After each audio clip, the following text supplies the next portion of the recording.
Okay, this is Hidden Heavens Campaign 6, Session 1. And let me go ahead and play the intro in a moment.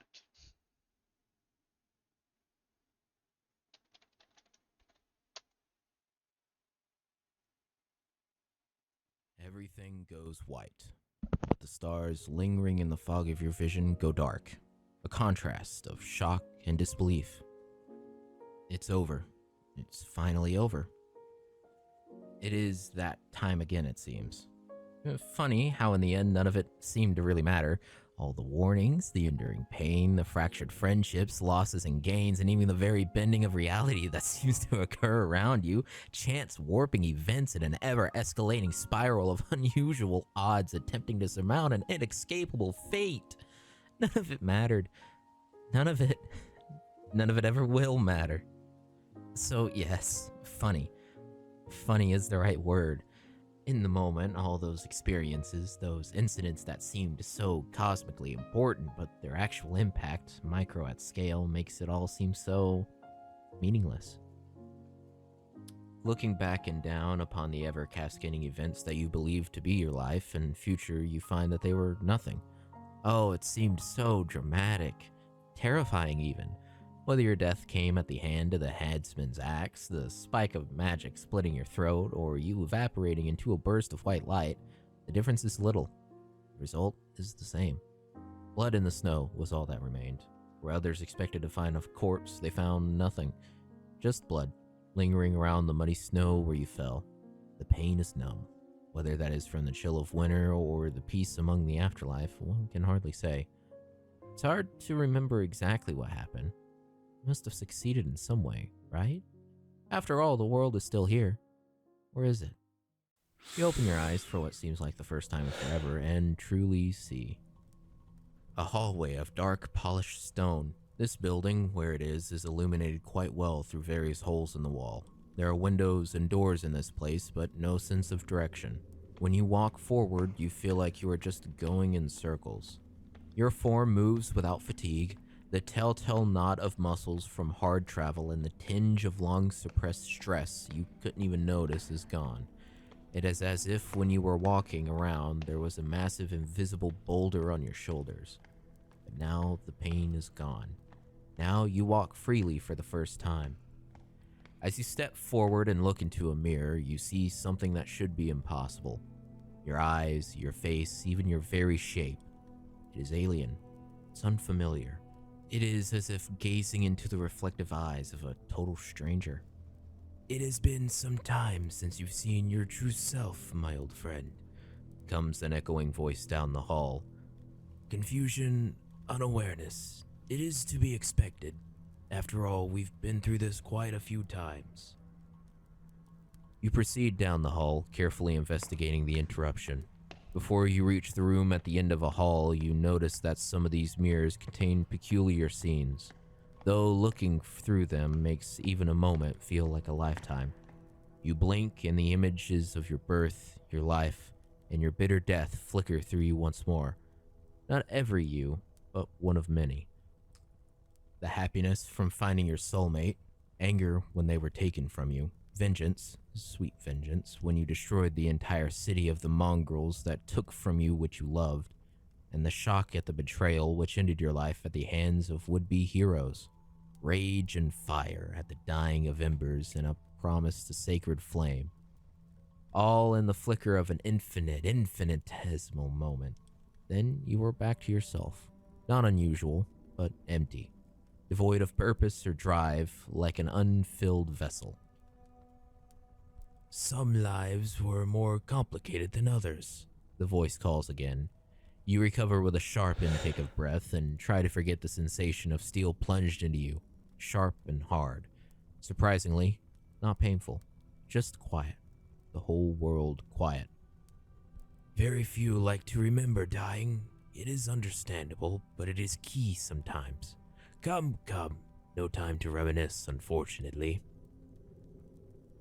You step forward and open a large set of wooden doors. It opens into an ornate library. The room being of aged and cured wood with a warm fireplace, the time of a cool, rain-dripped night. and the echoing of ambient firelight providing just enough light to read. Sitting on the table lies a strange metal contraption. It is around a sphere, almost making an orrery. However, around the base of the mechanism are five circles, one, the center one, hosting a glowing orb of power. The strange figure, almost wreathed in the shadow of gray and white, pushes an aging hand against it, and they all line up, flush against the edge of the table. Take the orb into your hands, you hear it speak. From this close, the voice sounds like a strange mixture. An elderly grandfather, but with little patience, sharp as a knife on silk. The orb is cool in your palm, but warms and flushes with mixtures of color. Inside the swirling orb, you can almost make out a figure. Something unknown, yet feels familiar. Ah, I see. Wise choice. Before you can even open your mouth to speak, the orb spins and finds itself back on the mechanism, fluctuating with power. I am afraid there's no time for explanations. Not this time, anyway. The others have already been sent. Our window is closing. I'm afraid you won't be seeing me again after this. I wasn't able to completely reset the timeline. Some might still remember you, I don't know. Remember, beware, be steadfast. He launches his hand at your chest and you fly backward toward a mirror of glass. The glass shatters and all around you is an infinite void. The glass reforms and you find yourself inside the swirling sphere, heading towards a tiny, tiny dot in the distance. A tiny ball of blue and green light, little as it is, begins to glow. Stars begin to populate the void, and you can see smears and smatterings of color and dust throughout the vast expanse. After a few seconds, in what seems like an eternity, you are joined by four other streaks of light, closing in on that mysterious, blue little ball. You hear once more the voice calling to you. Find the nine. You'll know when you see them. They are cloaked from my eyes, but will identify themselves to you. After all, they know you. Bring the nine to the center, and all the sins of all your time might be forgiven. Those who wander most often find the way. You begin to close in on the ball, the world. You see a tiny, tiny speck in the center of a vast ocean of sand. A city, and in but a moment of an age, you have landed. In your mind's eye, you can almost feel a storied tone set in place. The room being of aged and cured wood with a warm fireplace, the time of a cool, rain-dripped night, and the echoing of flickering firelight providing just enough light to read. Sitting on a table is a worn leather journal embedded with studded metal, sitting open as vellum pages and the scent of vanilla fills your thoughts. A golden quill wielded by an aging hand begins to inscribe a story of wonder, of sacrifice, of magic and fantasy, a story of your very life and the lives many of you have lived before. The quill begins to write and to tell a story, your story. An aging voice begins to record audibly the beginnings of your now epic tale. It started at the beginning, like all things do. Not just one beginning, of course, one of many. They called it the Night of Fallen Stars, and little did anyone else know, it would change everything. All right. Well, I finished getting everything ready. Why don't we have you guys introduce your characters? Go down one by one. First thing is you're gonna want to do is the format that I like to have in order to help everyone stay in character is I have everyone have their Discord name be their character name. You could have whatever you want else be called inside your parentheses. You'll see that it's similar to everyone else that does that as well. So just change your character name as you introduce yourself. So first person, Anna, go ahead and tell us your character. Okay. Is there any certain format of like things that I should go over or just go for it? Just introduce what you're playing and what they look like and anything else you want to share. Okay. So my character is Zerwa. She's a tiefling sorcerer. Mid late 20s. maybe a bit above average height, light lavender skin and dark purple eyes, white hair that's shaved on both sides and kind of lies in between horns that curve back around um, behind her ears and then down to her jawline, that kind of like in the shape of like a cobra's hood. Um, and she wears kind of a loose fitting like white top, and through it you can see a lot of tattoos. um, there's an octopus on one shoulder with tentacles that wrap down around her arms. There's a ship's wheel on her back. She's got a ring of skulls around one wrist, and on her chest there's a lot of gray and white dots. And yeah. All right, give me 1 second. If you have a picture, do you want to post it in the general? Oh, let me get my little Hero Forge model up. Yep. And like I Gotta make it said, load, so there you go. if you guys, if the campaign lasts long enough, um, I will be providing you guys with tokens to use in Hero Forge to be able to have you guys put inside a Telspire for when we do combats and certain explorations and dungeons and things like that. Okay. So, Braden. Of course, I'll just go ahead and post my quick reference image in general. So anyone looking at Braden would probably notice a couple of things that kind of stand out immediately. He looks human-esque in nature. The tips of his ears aren't pointed. His skin's fairly tanned, not quite olive. Got long, kind of flowing, deep, kind of chocolatey brunette hair. Definitely on the darker side of brown than the traditional lighter brown. Got a little bit of stubble kind of around his chin. Fairly well built. Definitely on the leaner side of things as opposed to the muscular side of things. Stands fairly tall, especially for his kind of species, around kind of 6'2", thereabouts. His eyes are kind of a deep hazel, kind of full of mischief, if one could kind of use a word to describe eyes. He kind of has, like, more often than not, a bit of a cocky smile on his features. The way he garbs himself is fairly standard for most kind of outings. Wears kind of tanned and a button-up long sleeve top. The sleeves are often kind of rolled up. There is a collar on his top that he tends to wear that's fairly sizable. Dark kind of traveling pants. Over the top of his top, he usually wears some kind of darkened traveling cloak. Those that take a proper look at him might notice a few kind of etchings around some of the buttons or clasps that kind of dance around his belt or the cloak. One might assume some kind of symbol or sigil, whether it be of perhaps a house or whether it be perhaps of a deity. There's definitely something that's a little bit ornate and above what one would normally traditionally wear. Looking a bit closer, you'd often see him carrying around a spear and a shield. Um, with his size and stature and build, he definitely looks to be some kind of, whether it be a soldier, something along those kind of lines. Pretty easy to tell his posture's fairly immaculate, just but something's clearly been drilled into him. That is what we know so far of Braden Cantor. I'm gonna say this. He looks like your voice sounds. I'll take that as a Kind. compliment. Thank Agreed. you. Agreed. Thank you. Thank you. Get used to hearing it. All right, Momu.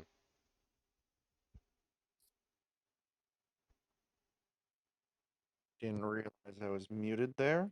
All good. You're good, man. I am playing Momu Inulokame.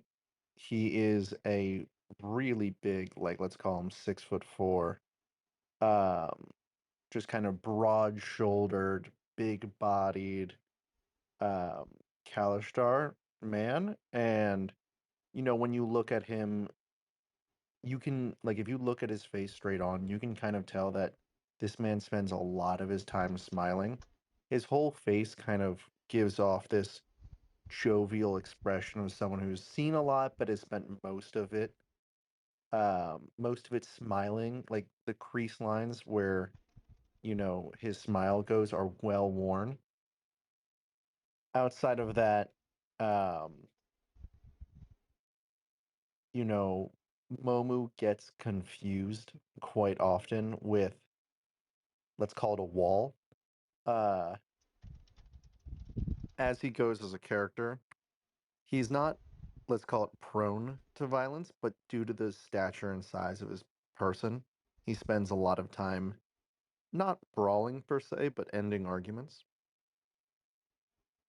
Outside of that, Momu is by class and makeup, he is a Twilight cleric, but in all reality, Momu spends, you know, his belief in his faith following the idea and concept that luck, and if you really want to take it that far, fate is something that you need to work for and strive for, and that it's a very one foot in front of the other type of concept.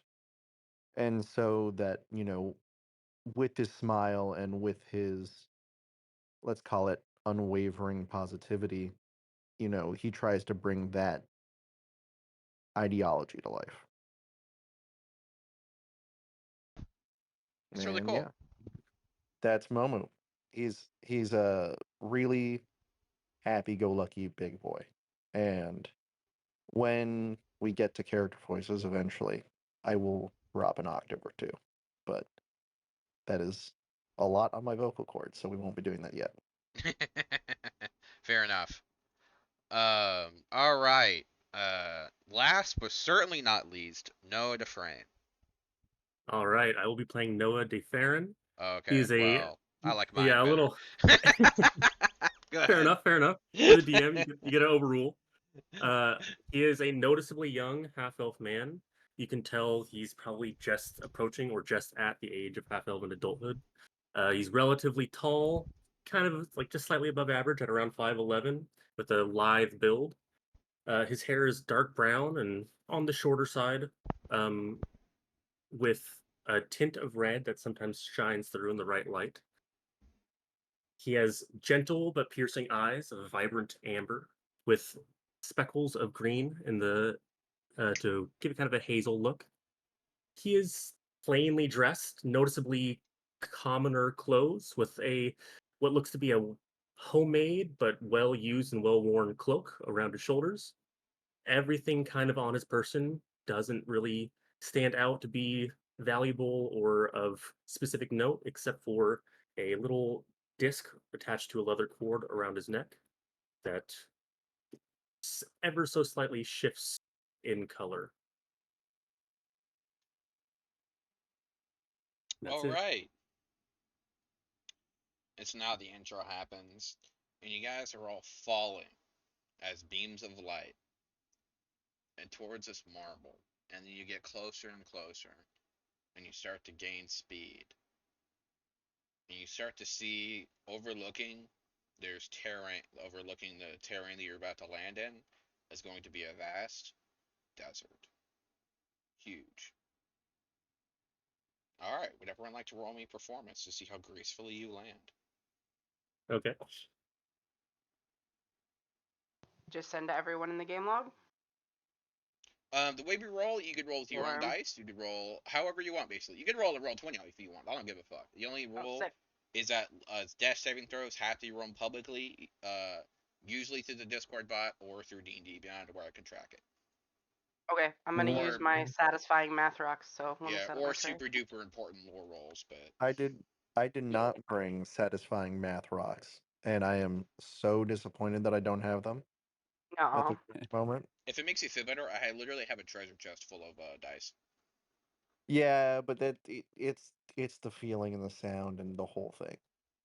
Everyone here knows what I mean. So Is that True. better? Sure. I I don't will know be if you heard using that. the. I Alright, you did said not hear that. performance? No. Yes. Alright.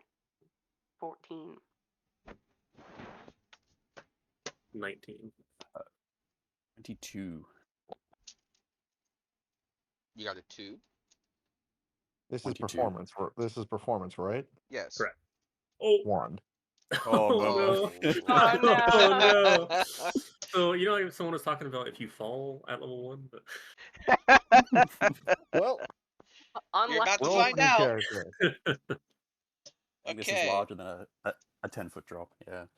but Yeah, it's only a couple planet size, and someone do the quick I'll take maths. that Constitution saving throw now, please. Um, everything goes black. You guys hear a crashing sound, and you can only see like the light above a mountain in the distance for just a moment before you fall unconscious. And then, almost like an eternity later, you hear the sound above you, as if on a different floor. The sound of coarse laughter and music. Hey, are you there? You alive? And you open your eyes, and there's this thin, wiry man across the room, and you were all in a bed, like little separate bunk beds. The fuck? In kind of opting to jolt upright. Braden kind of sits himself upright on the bed, his eyes kind of scanning, snapping around the room. He kind of takes a Perception. deep pause.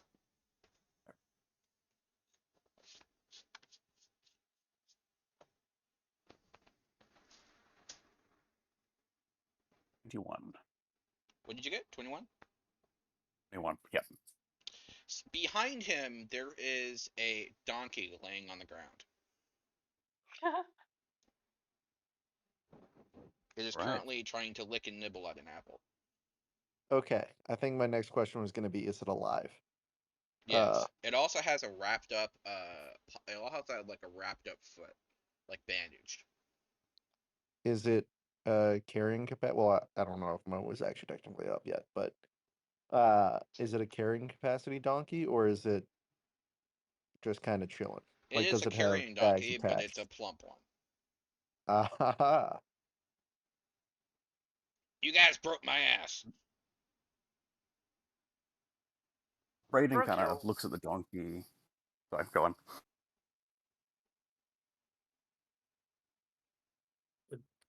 Tentatively sitting up, can I just see what kind of room we're in? Does it look unique, or does it just look like we're in some It looks like you're in inn, like a furnished basement. furnished basement? Okay. Yeah, there's a small chimney and a tiny fireplace. There's a couple of stalls. It looks like where animals can lay. That's where the donkey's laying behind him on some hay. Uh, okay. Hesitantly, I'm gonna kind of shift off the bed and uh, where are we? Oh, I found you guys in the desert and I brought you to my inn. In the desert? Yeah. He holds out a hand. I'm Jeb. Okay. Well, thank you, I guess, Jeb. And I shake his hand. Why did you Braden, bring? What did you say? Why? Why what? Yeah. Why did you bring us in? Well, I saw you in the middle of the desert, and well, after I realized I couldn't grab any of the crystal, I was like, well, I mean, you look valuable, so Any of the what viable? Hold on. I'm gonna get up, probably too quickly. he's gonna stare at you and he says, "Does your octopus have googly eyes?" Does it look like it does? It does. Then yeah. Oh, okay. Well, let's clarifying that. Obviously, That doesn't seem all that important right now. I Viable for what? disagree. Okay. What do you need us for? What are we? What? What? I said you looked valuable, although, For what? well, Oh, I'm guessing you're valuable. not slaves. I'm deaf. No, He I sounds a mean, I little don't. disappointed that you're not slaves. that's not. Are we? Are we near? The I'm gonna sit jewel of back the down. wastes, Osrol. He does like a flourish. Braden's gonna kind of shuffle on the bed and kind of stand up. And he's gonna kind of look around everyone, and he's just gonna kind of say, "The fuck is an Oswald?" Osriel, and well, it's a city in the desert, where we farm. I mean, you must have hit your head harder than I thought. Although I could have sworn y'all were dead for a minute, but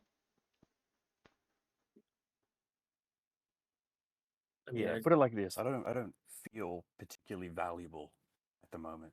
He kind of smiles a little bit. He kind of looks around the other people in the room, kind of on the bed to those that just stood up, and he says, "The last time I came crashing down from the skies, I actually took a couple of magic rocks for some friends and awoke in a gutter. I think right now all of those things is not the case here. oh, I'm rocks? definitely not in No, a no, no. gutter. I do have mushrooms.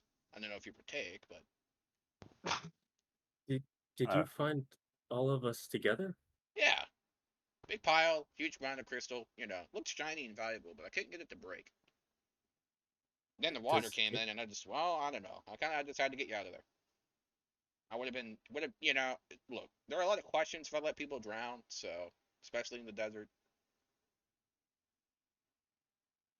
Like, where did the water come from?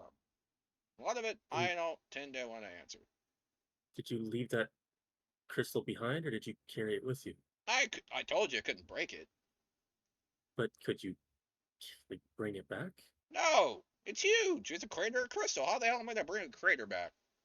Oh, right. I didn't realize it was that big. Um, I'm sure that's not the first time you've heard that. God. I I don't know any of you. Do any of you know what's going on? Not in the I fucking league. haven't a clue. Has Tell me, this Jeb, ever? how far away was this crystal? Oh, about here or there, a couple days travel along the path, you know. I do have this here book. He slams a huge, thick book on the table, and he's gonna open it. I do have the ledgers for your room and board here.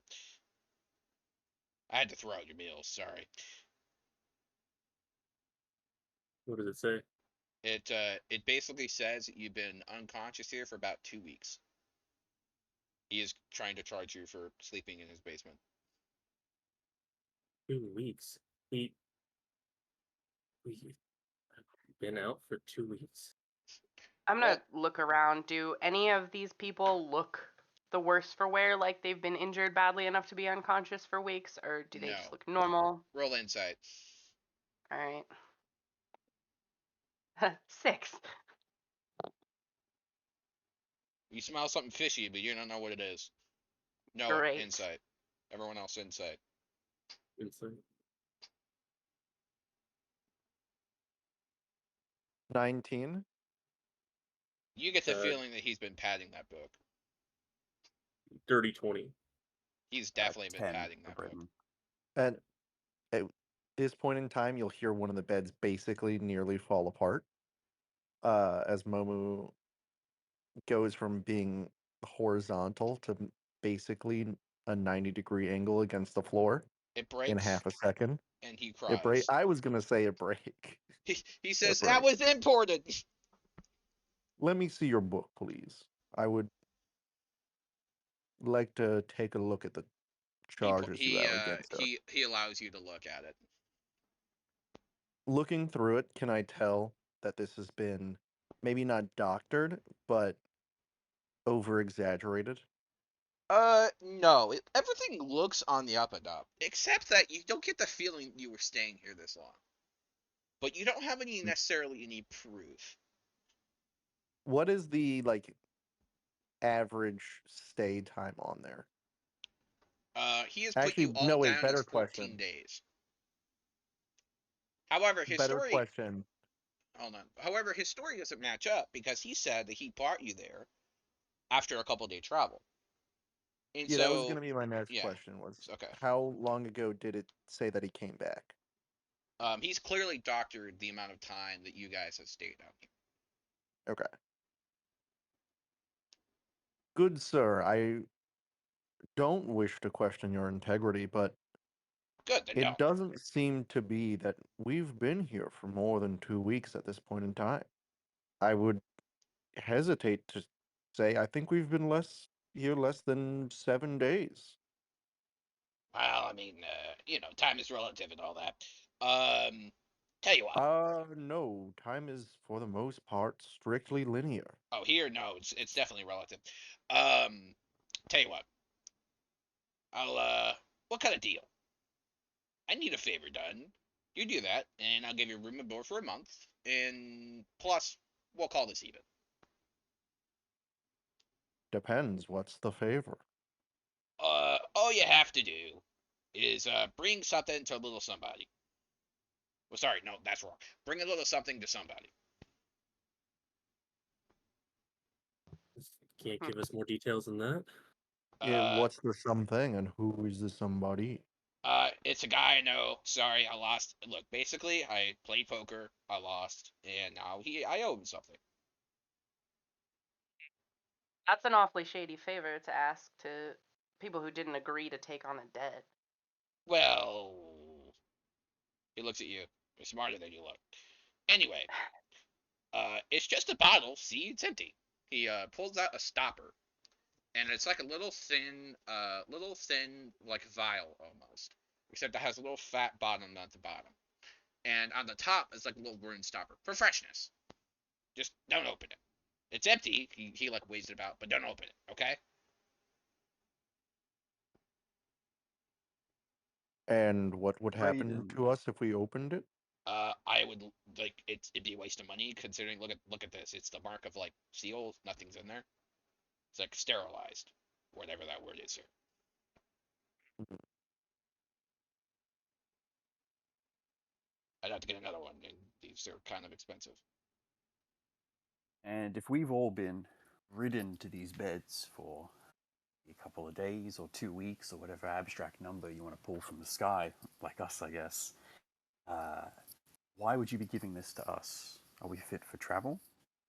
Yes. Also, uh, he's going to roll a little itty bitty deception.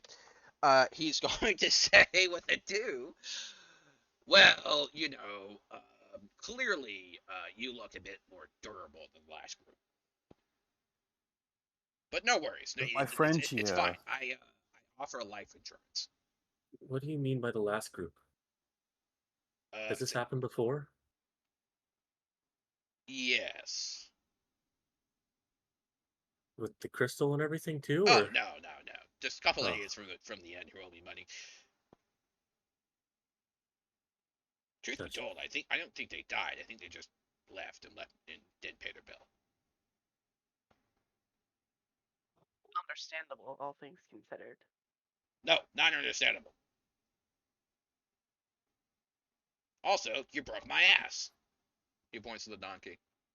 It was heavy carrying you guys. Can I go over to the donkey and see what its injury came from in the first place, or if it's just wear and tear? Yeah, you can roll an animal handling or a nature check. This has to be like the only time I've ever had a positive handling score, like ever. That is a natural 20, and I will send a screenshot of it. Nice. So, okay. So basically, you can tell that it's a sprained leg from carrying something extremely heavy over long periods of time. So pretty much matches up with the story, but you don't know if all of you would necessarily be that heavy to do it, but you do know it kind of matches. Maybe you weren't the only Momo thing in the feels cart. immediately going through Momo's head is like, oh shit, I am heavy. Um, hmm. I would almost think that, you know, one should have more donkeys than this if one is going to carry heavy things. Well, I didn't intend on carrying heavy things, Well, or those who are something as large prepared as you, to seek be the fair. best reward.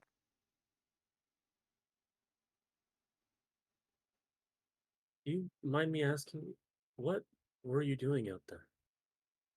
Oh, traveling about here and there. I do that sometimes. But you For run the inn leisure, here? Well, I was following the path.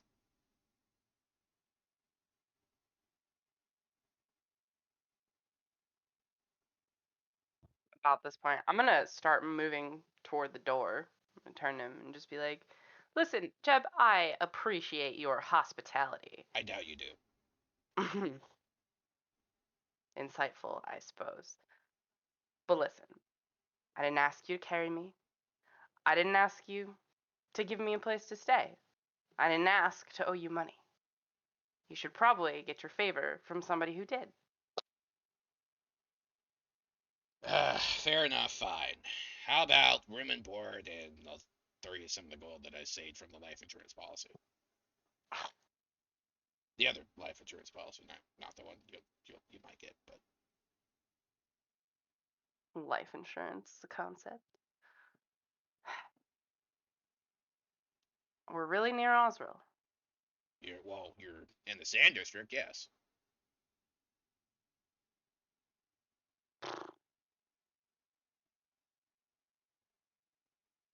And is there, can I see, are there like our bags or anything Yeah, around? you Just have do we all your have our possessions. things? It's just there? Okay. Yeah.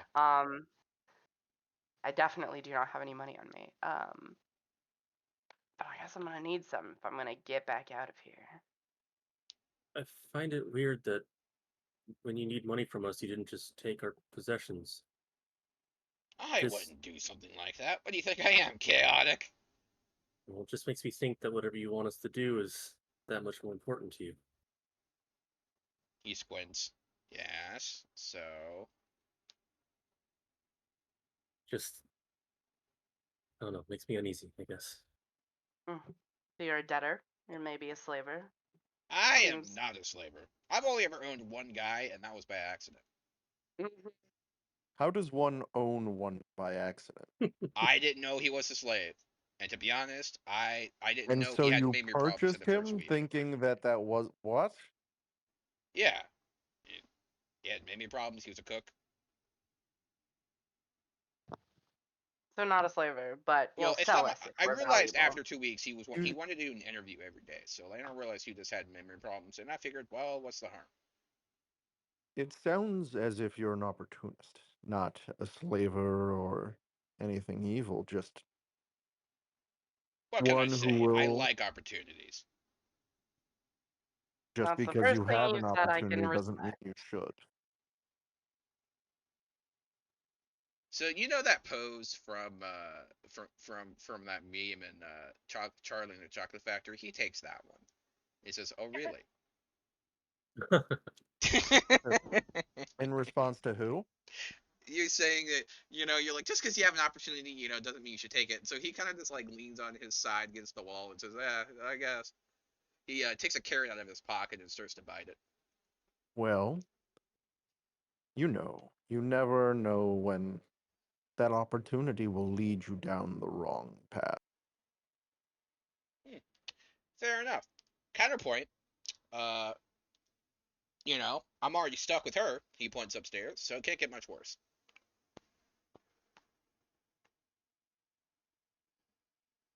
Is the door Aiden kind of unlocked? shakes Would his I The be door, head. able the to door just is like unlocked. go?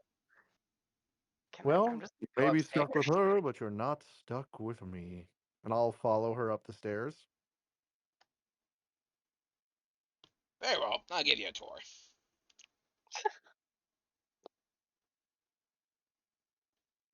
So he's going to bring you guys up, kind of point you at a table in the corner. It's like a booth actually, so it's actually fairly comfortable. Um, and you see a fairly large, plump woman with very big bangs and earrings, and she's going around serving guests. And she notices you guys. Says, "Oh, hello, how you do? Can Grandma get you something?"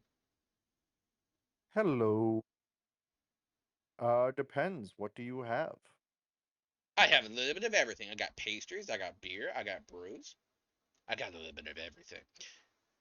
Would you like some cookies? I would love a cookie. Oh, come here, come.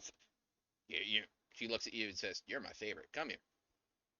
I will follow her and sit at whatever table I am given.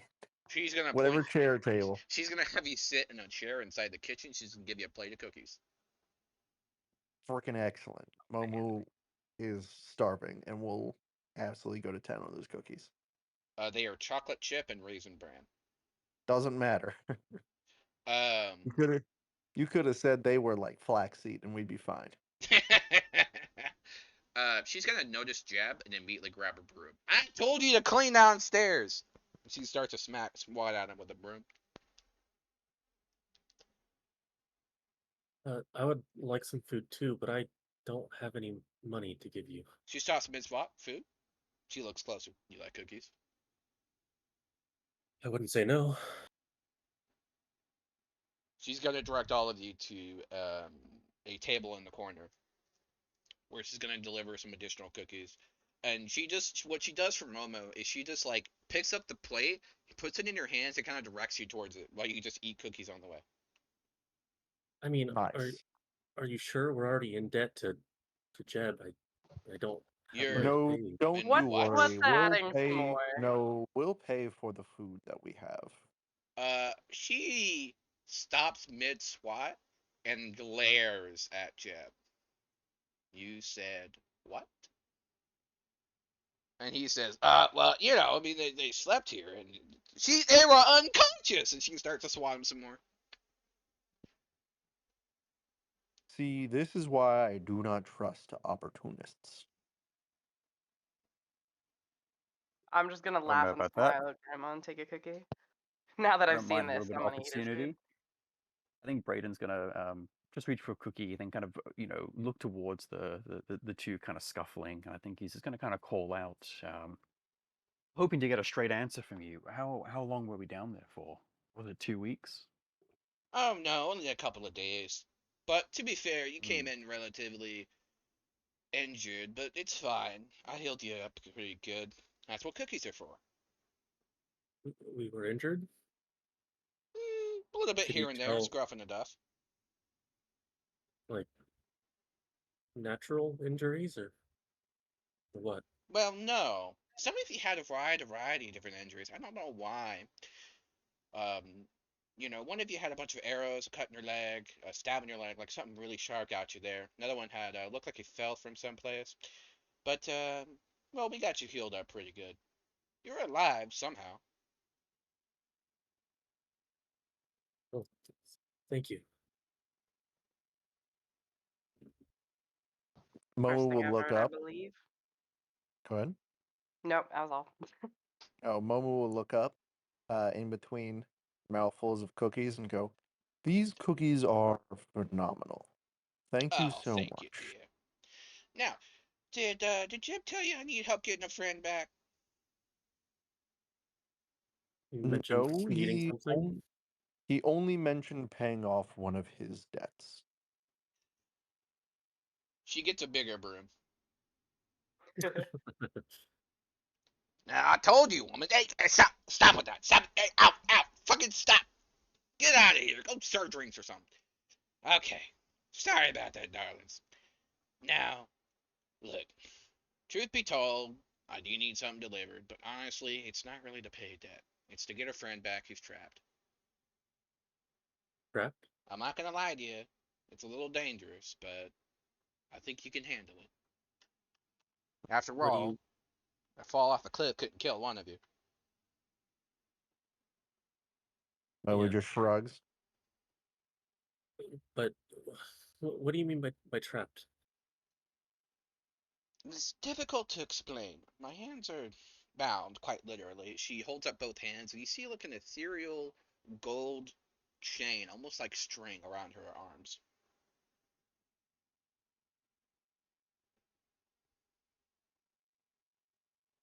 I Yeah. assume that you cannot tell us more because of those. Yes, darling. Can you at least tell us where we need to go if we were to do this?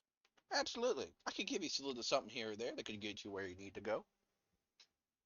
Well, I personally think that this sounds like a good idea. You paid us with cookies. You are helping us when you didn't need to. I see no reason not to do this. Behind you, you hear some spit on the floor, and then the entire room goes quiet. Give me 1 second, darling. And she goes over to this big man, about 6'3", and she grabs him by the ear. and she hauls him. I tell you what, you're gonna spit in my house. I'm gonna teach you what's forward. She says, "I'll be right back," and she drags him up the stairs. I love her.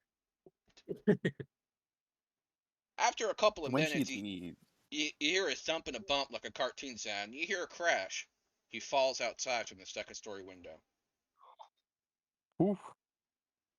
That's one mean little lady. Does he look alive? Doesn't matter if he is or he isn't. He's rolling Either way, around. he fell out of a second story. He's like groaning in pain outside. She comes back down. Braden is Go ahead. going to grab a cookie from the table, and he's going to kind of just take a couple quick steps just to the door, and he's just going to kind of toss the cookie to the man, who I imagine is basically just outside the door, and he's going to kind of spit on the floor before the man, and kind of close the door and turn back towards the table. Damn. She takes a she kind of sees what she does. She takes a hand and kind of like pats your cheek twice. Now He I kind of just gotta smiles and he kind of tilts his head down. I gotta get this cleaned up. But anyway, I'll have that doofus jab theme on the details. Uh, but just please do your best to come back alive. I do Don't Well, miss my worry, little we'll be. friend. Something tells me there'll be more drama in these walls than out there. We'll be fine. I yeah. think opting to kind of sit down, Braden will kind of look at the others at the table, and he's going to kind of part his hands a little bit, and he says, "Well, I'm Braden. Who the fuck are all of you?" Momu will stick out his hand to shake it. You'll meet Yep. him. My name is Momu, and there's no need for the vulgarity. Vulgarity. It's culture, friend.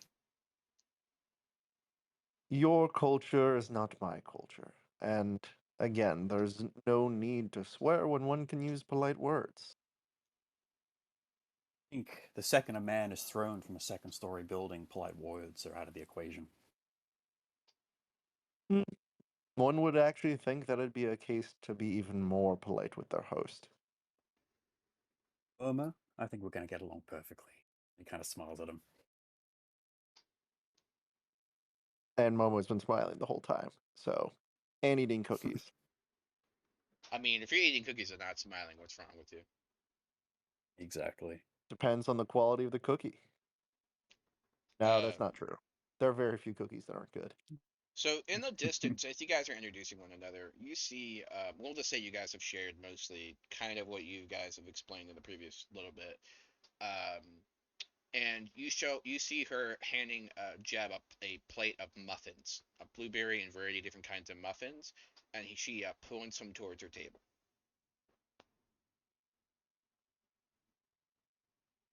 And he comes down, sits in one of like a stool, like adjoining the table. You guys are in the booth, and he puts down the plate of muffins, kind of like with a bit of a plop. Peace offering. Wow, they're from Grandma. Why'd she send them from you? I well, I'm supposed to fill you on some details. Look, sorry about the whole ledger thing. Are you? Or are you sorry that you were No, caught? no, I'm not. Not really, to be honest. We're gonna get Well, along great. good that we have our priorities straight. I told you, that woman's a demon. Are I you think gonna she be seems lovely. That's I because you hate actually me. have to agree. She seems great. are you gonna be honest with us this time? Look, I'm always honest, just from a different perspective. Anyway, look, he puts the vial on the table, and he says, "Tell you what, may bygones be bygones. I'll give you each 50 gold pieces to deliver this. And come back with a friend, get another 50." I'm And amenable you're to that. saying 50 per person for bringing back the friend? Yes, I'll give you, let's Will say, you 100 pieces now to cover expenses. Will you shake on it? He looks at your hand and he says, "Absolutely." I'll shake on it with him. Um, he shakes your hand.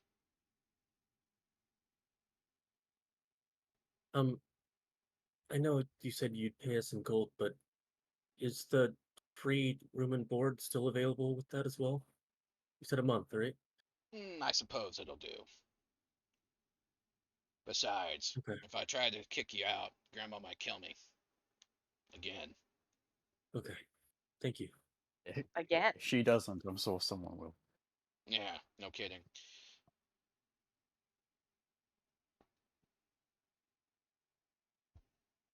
Yeah. Let's I'm gonna. see. I'll take a muffin and just kind of like lean back, cross my arms, and watch him. Does he look uncomfortable around us now? Does he look guilty or anything like that? Not at all. He seems to have almost an entirely different pose. All right. Grandma Magda's gonna come back with a big old slate of apple pie and says, "Would anyone like some pie?" Noah just kind of slowly raises his hand. She places down the pie and then she's gonna lean in and whisper something to Jed, and then be like, "Okay, I'll be in the kitchen if you need me. Just call for Grandma Magda if you need anything." Can I tell what she said? Like Uh, by reading lips or anything? you may roll a perception. Perception. There it is. Can't tell what that is. 11. Unfortunately, not with an 11. Everyone else Fair can enough. roll perception if they so desire.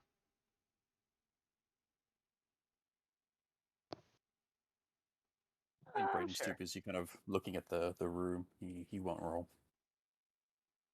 I'm not suspicious of Grandma, but I am suspicious of Jed. So, uh, that's a natural 16 minus one, so 15. You kind of catch a little bit. Something along the lines of, "If I have to drag you outside," and then the rest of it kind of goes a little bit quieter. She's my favorite. All right. I hear that a lot, actually. People love Grandma Magda, and they fucking hate I Jed. like her so much immediately. She is amazing.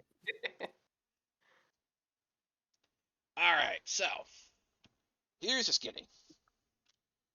So I'm gonna hand you this handy dandy little compass here. Now it's gonna point you to the specific place you need to go. It's in the middle of the desert, and as we all know, the desert shifts and moves and has a habit of moving around.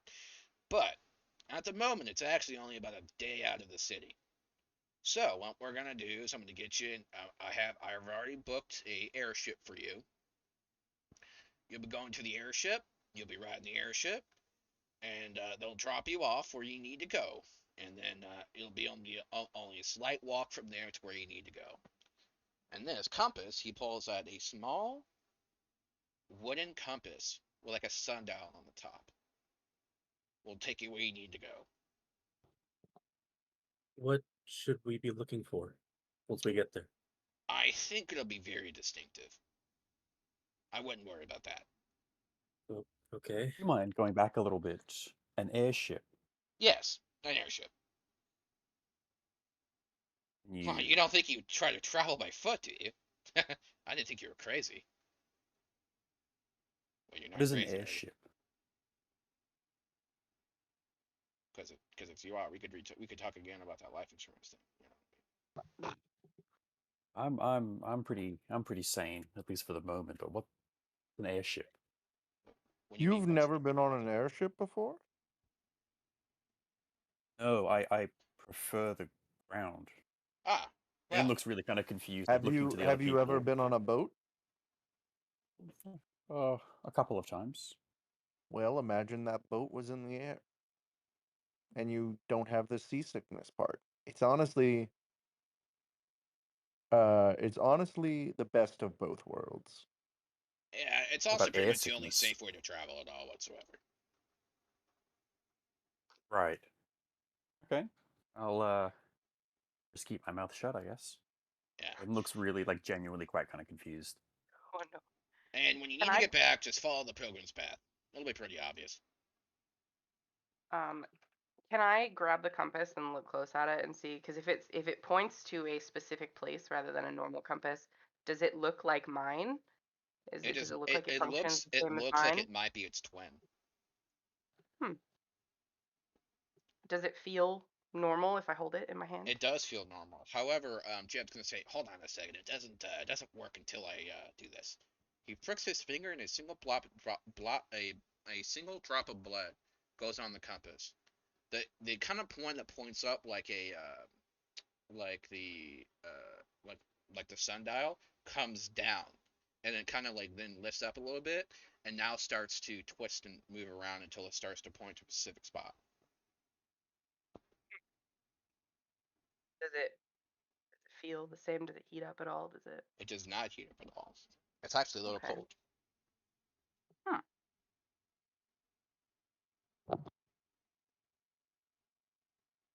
All right. Right. Let's follow the blood on the airship through the desert. Yeah. Down my. If it makes you feel There's better, like you a can take a muffin to go. I will take as many muffins as you will provide us to go. One each. I will take all five. Five, yes. perfect. Whether or not everyone else will see those muffins is a different story. Uh, And we'll grab if I a few cookies. yeah, if I can on the way out, just try to quietly pocket some extra cookies and muffins. Do Oh, I see she'll that give you happening? plenty of them. In fact, she'll say, she says, "Okay, so I see you're gonna go somewhere kind of dangerous, right? So here's what I'm gonna do.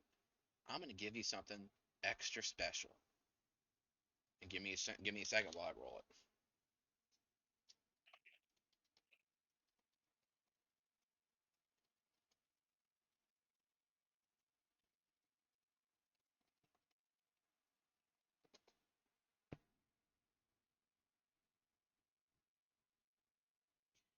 She's gonna say, "Do you want to be strong?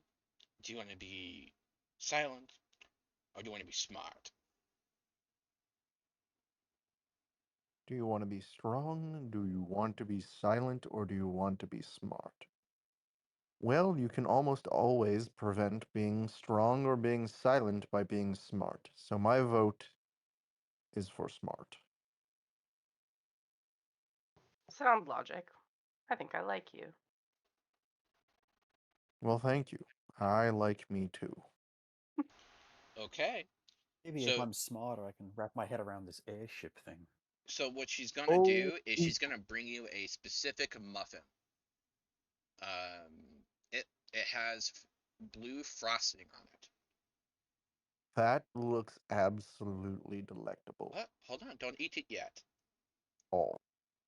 She's going to say, "Tell you what, let me give it a little bit of extra juice," and she throws some sprinkles on it. Here you go. If you feel like you're needing some extra help, eat the muffin.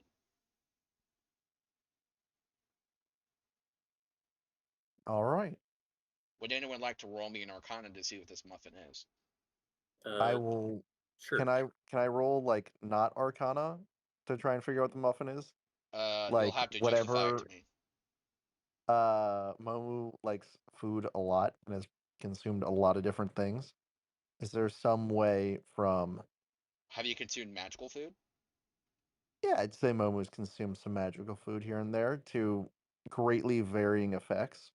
I'll allow it. Some have nearly killed him, and some have done him great good. Momu will try anything. Is the point here?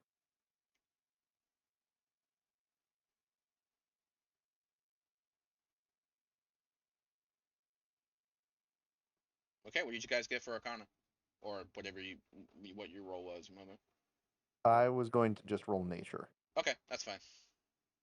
I got a 19 for Arcana. I got a 12. Okay, Noah. You get the sense that this has a kind of magic. You get reminded of certain scrolls that have the ability to temporarily imprint spells. Okay. It is a muffin of the arcane scholar. Okay. When you consume it imparts the knowledge of a random spell for a temporary time. I think I've seen these before. They're temporary, but they give you knowledge of spells. I don't really know how it works, but Does it smell good? I don't know who's holding it. Can I smell it and see if it smells good? It smells delicious. Somebody else is going to need to hold this, otherwise I'll eat it really soon. I can hold Okay, it for tell you now what. if I'll give you this one. And she holds up a delectable blueberry muffin that glistens with a faint magical aura. And this is a different muffin, It is a different muffin. and I can eat this muffin. You can eat this muffin. I will eat the muffin. um, you now have advantage on ability checks and saving throws for strength and constitution for 1 hour. damn. Nice. That'll probably do us zero good as we get on this airship, but it doesn't matter. Momu is satiated. It Yeah, the is airship ride is Sated. 1 hour. absolutely amazing. It's like lumbus bread. You eat it and you feel full, but then you keep eating it. Mhm. Fantastic. Delectable. Yeah, Momu stuffs his face. Okay. That was an amazing muffin. If you have more like that, I will take them at any point you can make them. I suppose, I have to go. I'm out of stock now, but I have to go get some more ingredients and whip up another batch. I might have some more when you get back. Now, she's gonna tap the shoulder of Deb. Make sure you give him the rings, please. You don't want no accidents happening. He's going to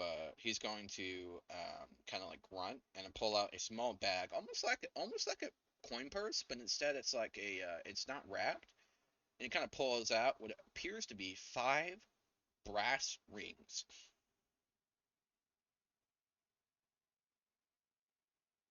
And what are And these?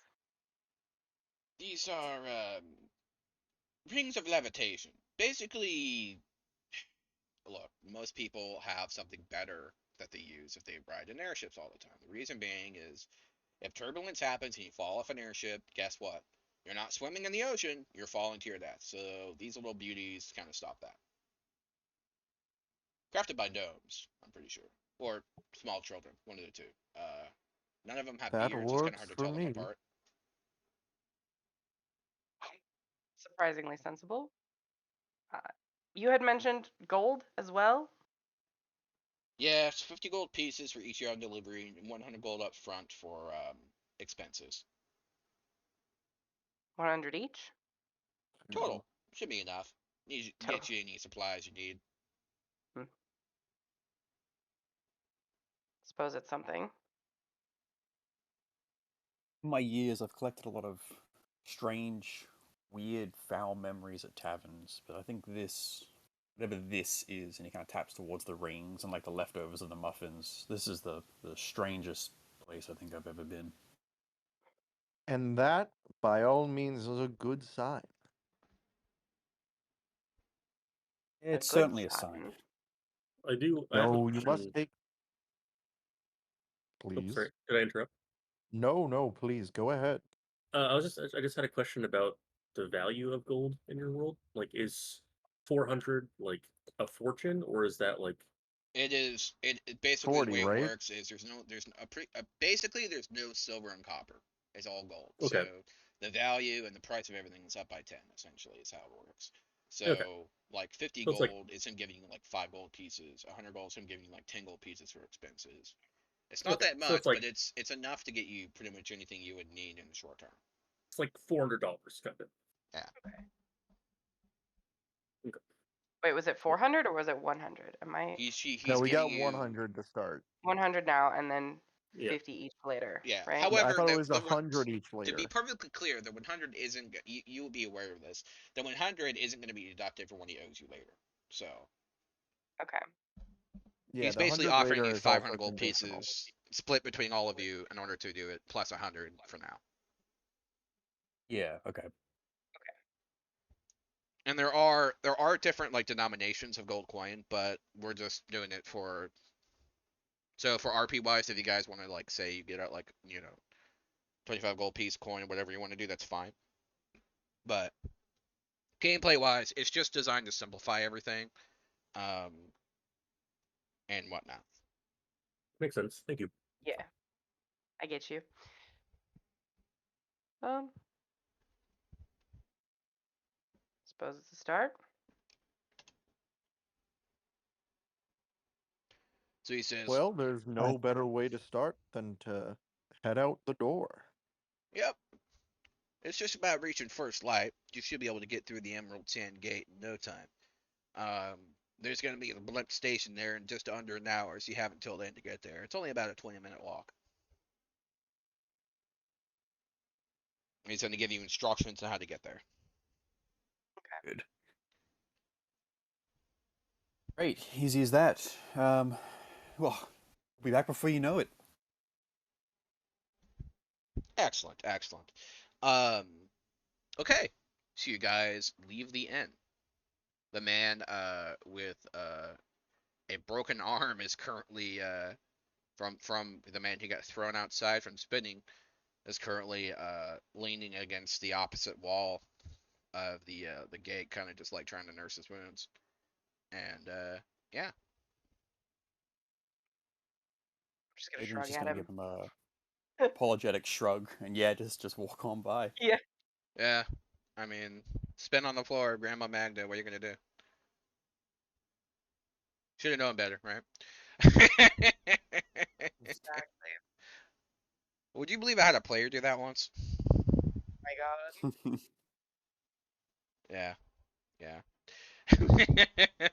So, as you guys come along the pathway, you come across an alley with a barrel sticking by it, like on the foot of the alley, and then you see two small feet sticking past the barrel. Seems Um, even in this land, barrels have fucking legs. really quick for like scene setting purposes, is this like a city? Are we in the city, or is Yeah, this on you the were in outside you of were the in a city? major city. Okay. All right. And the feet sticking out. Does this look like there's a person lying there, Yeah, or? like on the other side of the barrel, but it must be a Or very short person. okay. Can we tell if the body's like moving? Like, does it seem like it might just be a Those passed are out drunk? wiggling. Toes are wiggling. Okay. It's a city. Paul's, It's an alley. People pass out. I'll go take a look.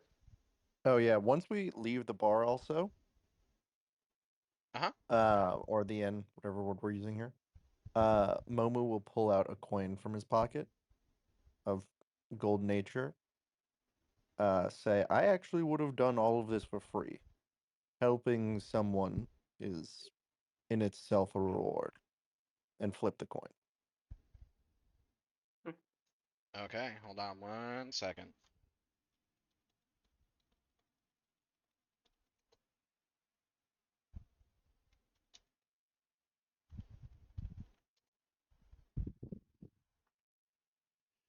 All right, I need you to roll me a d12.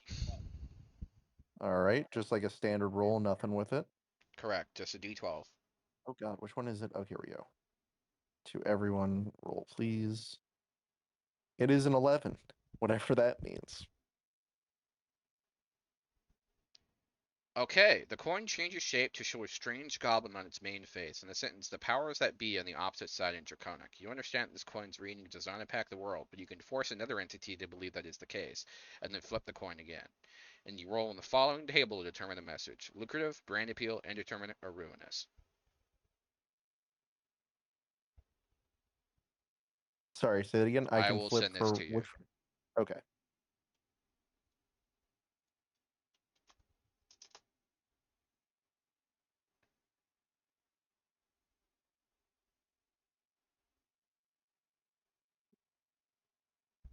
Oh, and here's the other stipulation of this.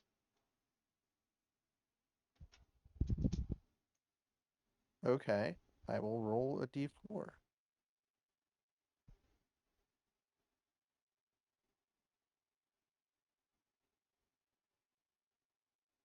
It's more like you can convince something else that this is a divination item. Hmm. All right. I'm gonna roll that d4. Give me 1 second. D4. It's a 2. So brand appeal. Excellent.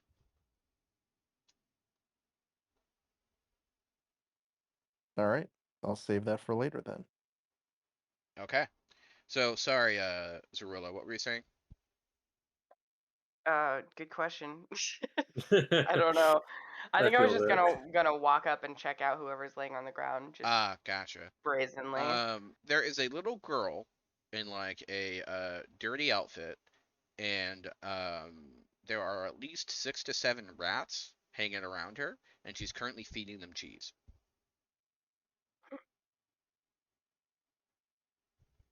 I mean, that seems normal to me.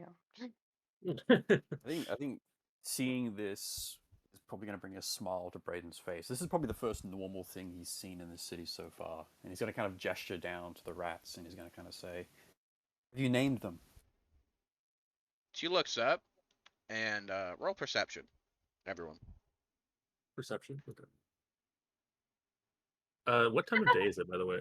It is very early morning. 11. 8. I got a 3 minus 1. Momu, you notice her eyes in the dim light are completely white. She's blind. Aw. Hello there, little one. I don't give them names. They already have names. You don't give who names? My friends. She gestures Who to are the your rats. friends? Ah, why don't you give them names? Giving them names humanizes them and allows you to relate. I relate to them just fine. They already have names. Oh, Yes, they already told me. would you care? And you can speak with them? Can't everyone speak? You know, I don't think everyone knows how to listen. Hmm, you're probably right. Do you have any more cheese? I'm running out. No, but I can actually get you some. How much cheese would you like? All the cheese. I don't know about all the cheese, but I'll get you what I can. Thank you. And she's going He'll to continue petting the rats. he'll like pat her on the head a little bit and then keep walking.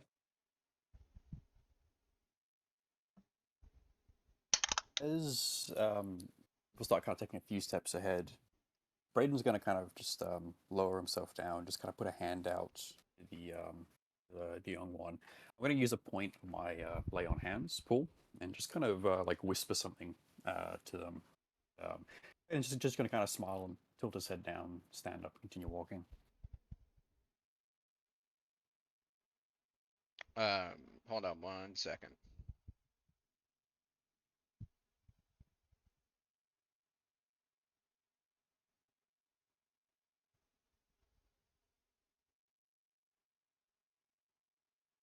She's going to touch your hand.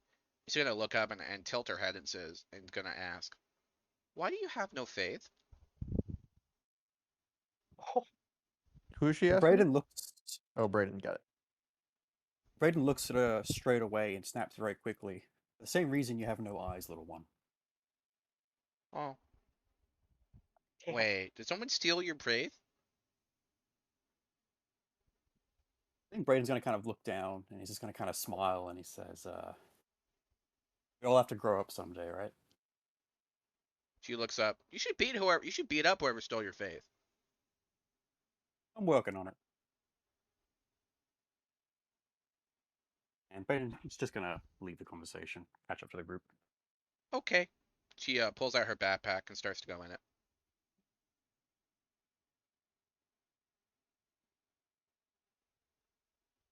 walking away. All right. Yeah, I'm just gonna continue walking. I, the player, want to know what's in the backpack. She climbs into it and she disappears. Okay. What? Okay. That's super normal. Uh, is that something we all see? Yeah. Yeah, did we all see this? Yeah. Okay. Not the typical city orphan I'm used to. You saw Fucking that hate too, this right? place. You see a little hand come out and like gesture, and then all the rats start to go inside the bag. Is that normal in the city? Might be in this city.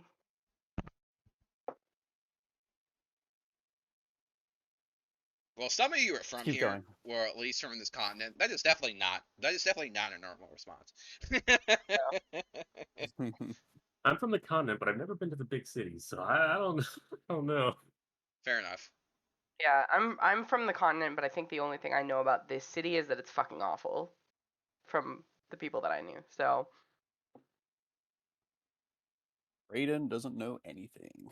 Yeah, so he's gonna kind of keep walking. After seeing that, he's not gonna kind of address or make any point towards it. He's just gonna look towards the group and gesture ahead, and he says, "Let's make sure we meet the airship. We should stay here any longer than we need to."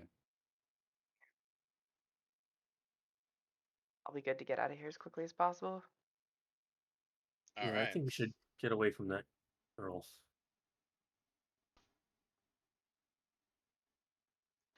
Okay. Everyone has a different reaction to stuff. That's funny. Well, when you run this campaign so many times, you get to compare how different groups react to stuff. So, Yeah, Mm, that's cool. definitely. Pretty cool. all right. So you guys arrive at the station where the blimp is, and you can clearly see from where you are that there's only like 3 or 4 people on there. And you come up to the guy who's taking toll and everything, and he says, "Sorry, don't have any room, fully booked."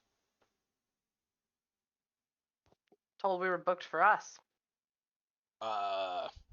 Yeah. See, that was the case until the Montessori family booked the airship. Ah, I You see. Raiden's gonna make a kind of nudge towards the guy, getting a bit closer, just so he's kind of like towards the front of the group, and he's gonna kind of smile towards him, and he says, "Friend, I might not know this place too well, but a booking is a booking, is it not?" He leans in close. Yeah, I would agree, but if I let you on there and they see you, they'll have me killed. We'll just make sure we're not seen. You don't have to travel too far. Uh, I assume all these things go to the same spot, same mm, course, same path. look. There's one way I could get you on there. He looks at you, but he might not like it. Trust me, I do not want to stay in this city. He looks at the group and asks, "So how do you feel about heights?" Oh no. Momu just shrugs. He grabs a rope. Great.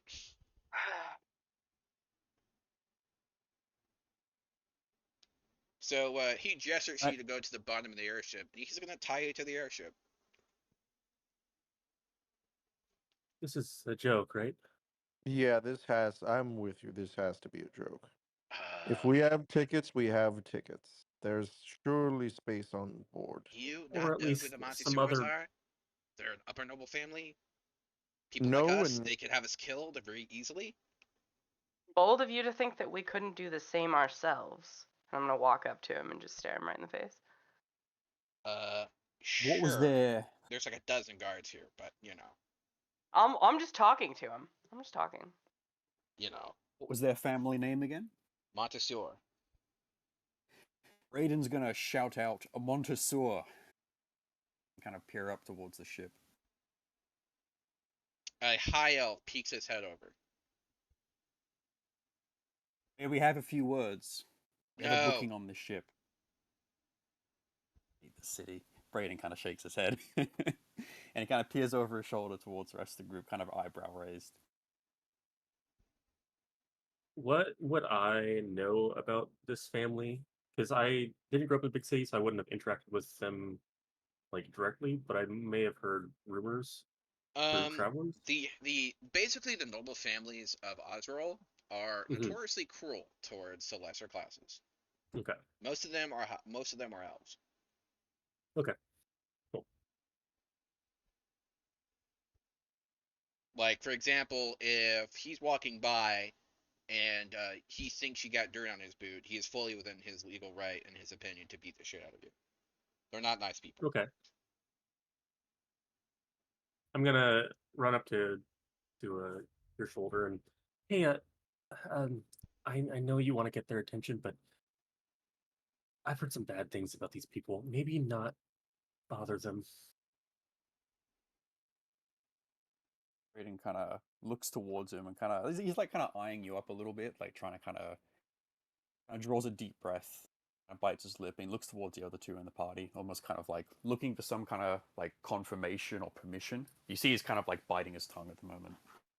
As I soon would as this have to agree. person, as soon as this person like peeked over and said, "No, we're not talking to you," I'm just gonna like shrink to the back of the group. Now, if you wanted to be up there, there's maybe one way, but that's probably worse than just being tied. Oh, and what would that be? He points to a giant shipping crate. I mean, That depends. How big of a crate do you have? Uh, how tiny can you squish? Not really that tiny, but I will say spending some time in a crate always feels like a good moment for a nap.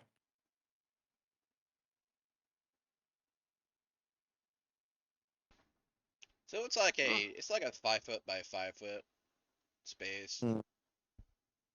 and Or You don't have one, any double large crates? No, just got the one. and when you say one, you mean one for each of us, or one for all of us to fit into? All of you. So we're all gonna fit into one crate. Uh, might have to bump a head or two, but might I make a recommendation? Why don't we just lend our hand as crew? Now that I can get behind. I'm more than happy to earn our fair share and quote unquote work our way through. it's a goblin Braden's going to look at the engineer, guy and the only and, people that work on there are goblins. oh, You'd I have to mean, sell yourself to the captain. I'm not. I can't do that. So it's Braden only run looks at by him, slaves. kind of staring at his eyes, and he smiles and he says, "Friend, we have to leave this city. Besides, those crates are going to move themselves. We're a capable group.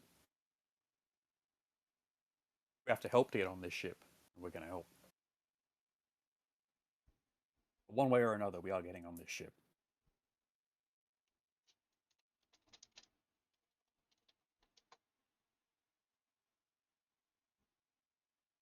Well, I suppose I can get you a meeting with the captain here in a minute, but there's no promises. He might not like you. What's not to like? And he kind of smiles at him and then kind of crosses his arms and he says, "I'll wait right here." What time of day is it, by the way? Did you? I asked earlier, but I can't remember if you said It was early morning. early morning. Okay. I'm gonna look up through my disc and quietly whisper my command word to myself. Okay. Ah, I will walk up to the man in the front, the guy who we've been talking to. Yeah. Look, I didn't want to do this, and I normally feel bad.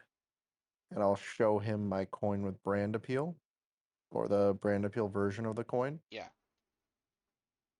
and say, look, do you see what this says?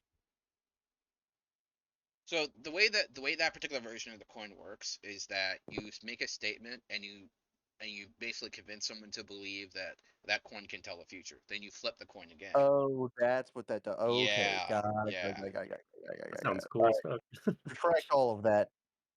I will Okay. do a different thing later with it then. So he says, "All right, I can get you in the with the captain. I can get him down here for a minute at most. Okay, that's all I can do."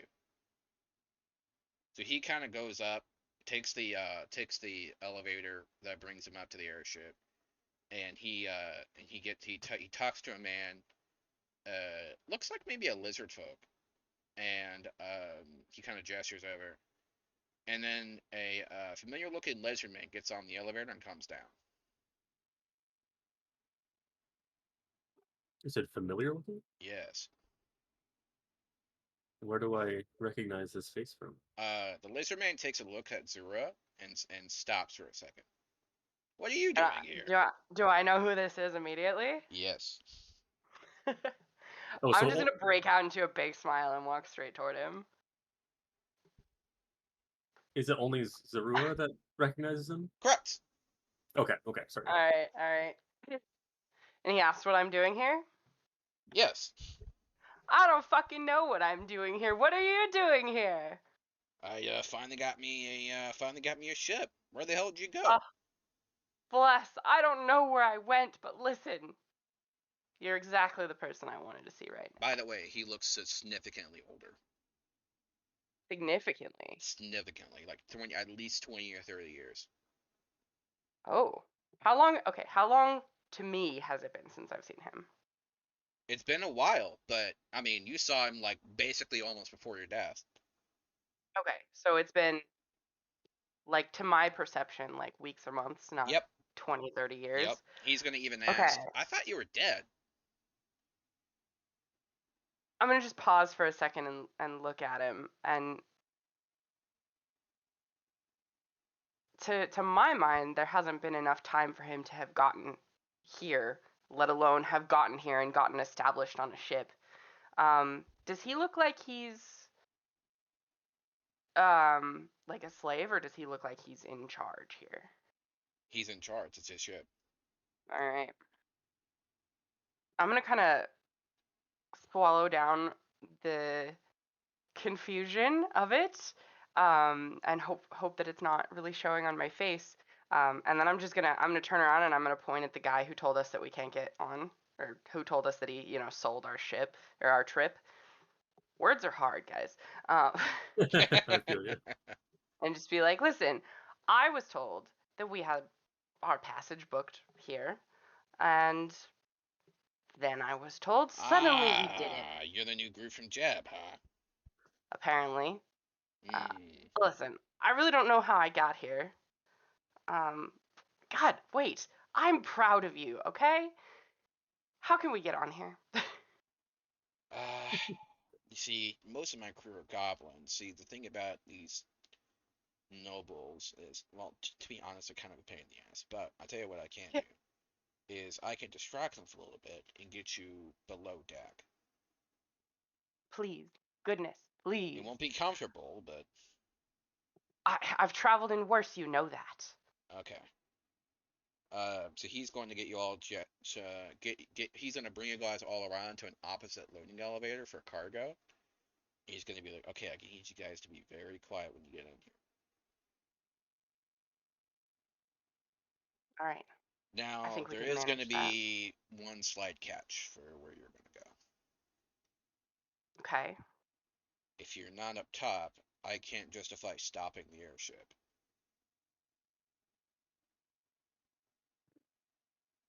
Well, It's a good thing we got some rings, right? you know, I guess I've done weirder to get off a ship. But yeah, I think I'm amenable. Listen, I it's just good to see you. You too. I'm glad you're I'm alive. gonna Me too. I'll ask you questions later. Well, can I see you again? Are you always in this port? I run this route a few times every month. All right. Good. And I'm going to turn around and look at the rest of the group and just introduce my friend Takan from my last ship. Um, and that's all. Your last ship? Oh, Were you a captain before too? Not a captain, no. What did you do? She kept us Um, alive.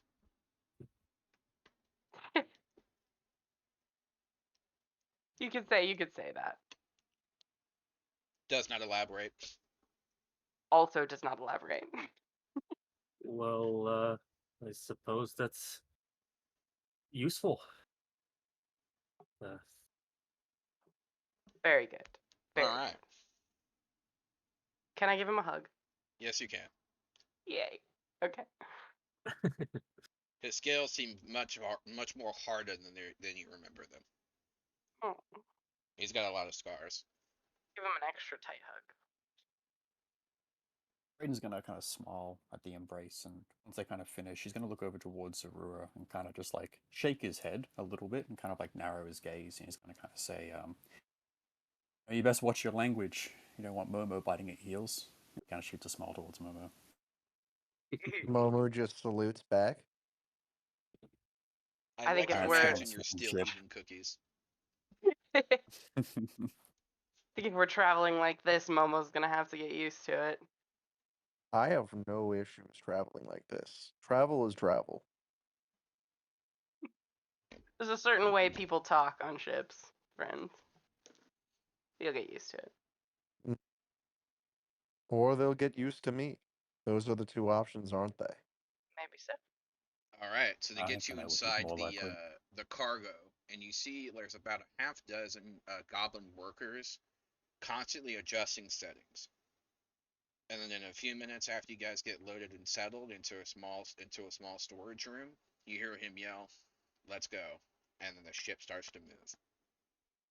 All right. I'm gonna take out the compass that Jeb gave us and just kind of keep watch on. Are there like windows underneath here? Can we see? Is there a way out? Will we know when to Yeah, jump? there's like a small balcony. Okay. So we'll hang out there and I'll just keep an eye on the compass.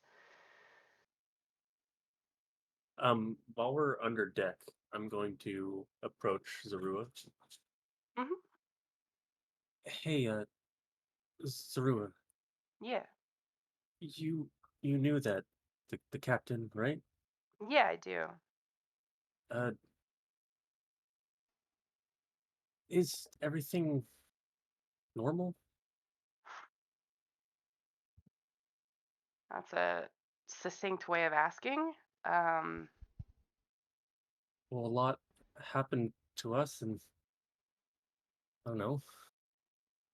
This is the first instance we've had of some understanding of the things around us and what's going on. yeah. Are we alone? Is it like just the two of us on the Yeah, balcony? it, Okay. it can be. If you guys want, we can make this the Tex RP moment. If you guys want to continue, Oh, but that's it's up fine. to you for what you I guys want to do. basically want to like decide if I trust enough to say something, but some fucked up shit has happened to all of us, it seems like, and Mm.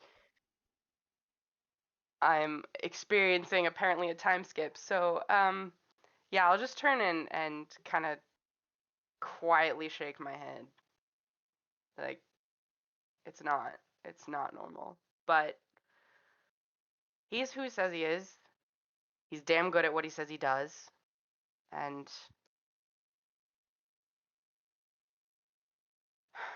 I didn't think it was that long, but for How what long? time What do you mean that long? when when's your last memory? How long do you think we've been out? I mean, I would assume just a few days, maybe a week. Depends on how long we were in the desert for before he found us. Yeah. Because here's the thing. It's been maybe weeks, maybe months since I've seen my old crew. But he looks old, and that's not right. Oh, And I'm just gonna look down at the compass and keep on watching is if the needle is moving at all. Hmm. okay. Well, thank you. Mm, And I'll kind of leave her alone. sounds good. Do you want us to do like interacting with the party like that as only text RP, or No, are you you can do okay with either. us It's doing? fine. Okay, okay, I'll nudge you guys along if I need to. okay. I tend to Sure. I like being able to do that out loud, but having I do, like I do too. It's not fine. like long extended stuff if it's gonna get in the way of other people's things, I'll Yeah, definitely be down for Yeah, the I mean, text I stuff. like a balanced approach as much as possible. Yeah, for sure, agreed. And for and the sure. thing is, as long as this is going to be a long campaign, so you guys we'll get the rhythm of it. Yeah, Yeah, cool. Okay. Sounds works good. for me. So Yes. Also, really quick, if I uh, could, sorry. Um, I know it's spelled funny, but it's Zerwa like the U is a W. Okay. So Oh, cool. Zerwa. Okay, gotcha, Yeah, yeah, gotcha. I'm Thank you. gonna, man, you're yeah. killing me here with Anna and Zerawa. You're killing me It's here. on the sheet. It's literally at I the top know of the it sheet. I is. I think. know I've been mispronouncing it, but you're killing me It's here. fine. It's fine. Listen, I do this in my real life too. It is easier to correct people on like my fictional characters' names than on my own, but I just let people call me Anna all the time. It's a bad habit. I need to work on that. But yeah, we're good. Cool. All right. So it takes about a few hours for you guys to get kind of where you need to go. The compass will start to point. Um,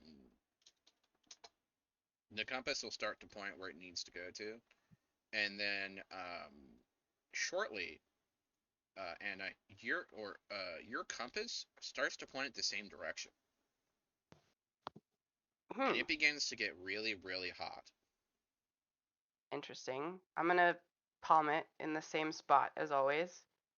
And I'm just gonna watch them both. Are they moving identically? Yep. Huh. And then now it's pointing directly east. Now it's the time. All right. I'll just kind of gesture everybody over and say, if we gotta do it, we gotta do it. Raiden just goes. So Yeah, I'm just you're gonna all go out as in the well. balcony, right? Yeah. So a goblin comes behind and says, "Hey, how's it going? I'm Strix. I'm the quartermaster, and I believe it's time for your stop." He pulls a lever. I'm just gonna scream, bye, Strix! The balcony You collapses fucking and you all fall. fall. Amazing. Amazing. Momu is having a great time. He is going like head first, right down. Yeah. Um, there's one little itsy bitsy tiny little individual problem. It appears that the Oh, rings were really cheap. Oh, for fuck's sake. Time to God reroll fucking characters. damn it. Oh, I love that reaction. Every time everyone's like, "Son of a bitch!" I almost took Featherfall. And then I didn't. You guys start to fall. It starts to accelerate. You're easily 400 feet above the air. And you get to about where it's like you're coming in really, really hot. And then you start to slow down gradually. Everyone roll me deck saves. oh! While we're falling, can I cast bless on people? Yeah. Neat. All Plus, right. do we get an extra D4, right? Yep. Oh, for like, Is there a way on the D&D Beyond to roll just the D4? Sorry. Yeah, I was yes. gonna ask that too. How do you do just the Yeah. D4? There's a little die symbol. It might be, it's like on the bottom left or Yeah. bottom right. Yeah. If you click that, you can open and Gotcha. just Oh, click I one of the see. dice. That's exactly it. Who are you blessing? I am going to bless myself. I'm gonna bless myself. Who look like nobody say answers question besides for Theo? Who looks dexterous? Like who looks like they're not gonna? Who looks like they need help falling. Like they're gonna hit the ground hard. Momo is currently dive bombing deliberately. Yeah, I know. I am giving myself Okay. a a little boost here. Yeah, I'm still trying to remember names. I was tabbed out. All Sorry. good. Oh, you're all good.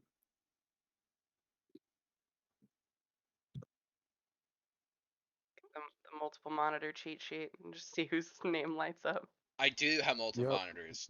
I need like 5 at this rate. Okay, choose your targets real quick. We need to get this going. Yeah. Does anybody look like they're gonna hit the ground hard? Everyone looks like mostly equidistant. Okay. Then I will Physics, go everyone falls at the after. same rate. I'll hit Brayden and Sarah on Bless, All right, besides for myself. And I've cast it and given it myself a spell slot reduction. cool. Brings me to a 21 with the bless. 16 with the bless. 17 without bless. With the Bless, I am at a 22. Okay, so here's what happens. You guys start to slow down till about 8 to 10 feet from the air, and then the rings stop working, and then you fall gracefully. Manage to catch yourself. This fucking Jeb guy, man. He's I Fucking catch really Jeb. kind of a cheap. I catch myself, but kind of fall to all fours, and I'm just kind of staring at the ground, zoning out for a few seconds. And then I get back up. Brayden's going to kind of like kick the sand, and then we approach towards Noah and just kind of simply offering a hand out to him, giving him a hand up. Like Takes me. saying to himself under his breath, so I don't have any faith. Why you don't have any what? He said this why he doesn't have any faith. I'll wait a second and then reach my hand up and thank you. And I'll stand up. We're in this together now. Looks that way. Before you notice there's some tracks. What kind of track? tracks? On What like do they look a like? like Human. road, or it's just sand? Like footsteps in the sand? Sand. Yep. All right. Looking in the direction the compass is pointing, is there anything super obvious? So they said that would be really distinctive. It points you to go up a hill. And do the Alright. footsteps go in the same direction? Yep. We'll just set right off.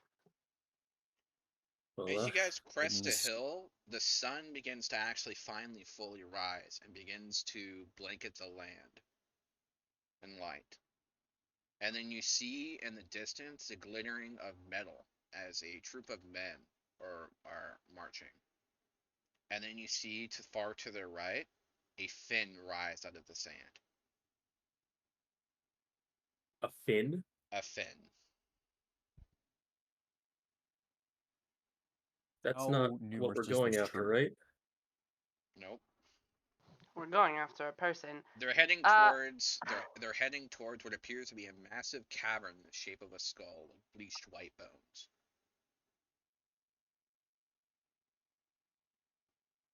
Can you roughly tell like how many are in the troop? Easily 10 to 14. Does it look like they see this fin, or are they just kind of oblivious to it? They're oblivious. Okay, I'm gonna use thaumaturgy and make myself really fucking loud, and just yell, "Hey!" Get them to turn around. Is the fin like between us and them? Is it off in the distance? It's Is off in it the distance. okay? I'm just gonna yell, "Hey!" and point. But They are extremely far, but they hear like a dim echo, and they kind of like stop and turn around a little bit, and they see the fin, and they start to run. away from it. Yep. They Hmm. start to run to the cavern, but the fin is incredibly fast. All right. How far away is it from us? Easily, you remember this is incredibly flat land, so you can see very, very far. Yeah. It's easily a mile or two. Shit.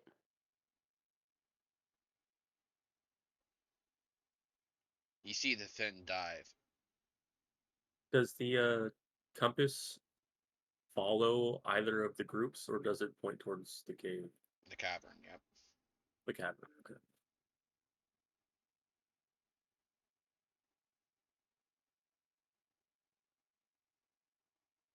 Um, Lots of ways off, but I kind of want to just take off running toward it. A huge mouth gulps the entire party. Jesus fuck. You want to walk toward Oof. that? Stop short. I've Are we? changed my think mind. That's tough. Maybe we can I think wait Braden for kind it of to go away, or sleep, or something. Um, Listen, I've never been in this desert before. I know it's fucked up. I didn't know it was that fucked up. He did say that. I mean, we know the sand shift. We don't know how long until it shifts away again. We might not have a whole lot of time. Yeah, that's what I'm worried about too. slowly kind of like raising the spear. Braden's going to kind of point to like the opposite side of the cavern to where the fin is, and he's going to kind of say, at the very least, we should maybe kind of circle around opposite direction, whatever the hell that is. Okay. How far away from the cavern did it look like they were when that happened? Probably quarter of a mile. Okay. Would everyone like And to roll me a perception check, please? Sure. no, Oh wait, I am 19 minus still. 1. Am I still blessed? Doesn't Has Bless it go been away too upon long? use, or Bless is longer term, but it's attacks and saving throws, not Yeah, and it's ability check. gotcha? Okay, So okay, okay. makes an attack roll or a saving throw. Yeah. It's a minute, which is why I asked. Now I could do guidance on somebody, but that's just totally a waste of time. 14. A 18. nat 20, 22. Oh, nice. Okay. all big. A huge gust of wind comes, and then you see something kind of strange jut out from the sand next to you guys. It appears to be a piece of wood with a small bit of cloth attached to it.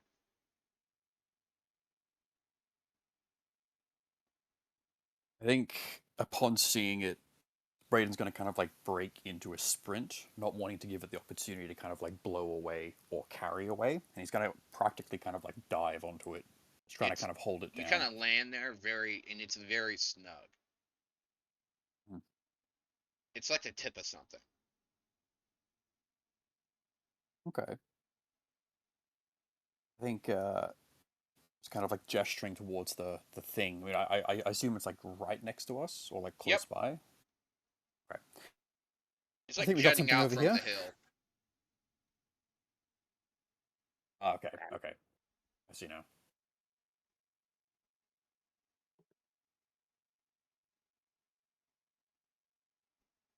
I'll walk up and see. Does it look like You we could recognize take what it it out? is immediately. It looks like part of a Yeah. flag. Okay. Can I kind of use the gust cantrip to like blow more sand away from it and uncover it more? Absolutely. All He's You right. just gonna notice start kind of like it's the shoveling tip some of a sand crow's as well. nest. Oh, that's real buried then. Hmm. You said our rings of levitation broke on the way down, right? I said they stopped working. They stopped working. Okay.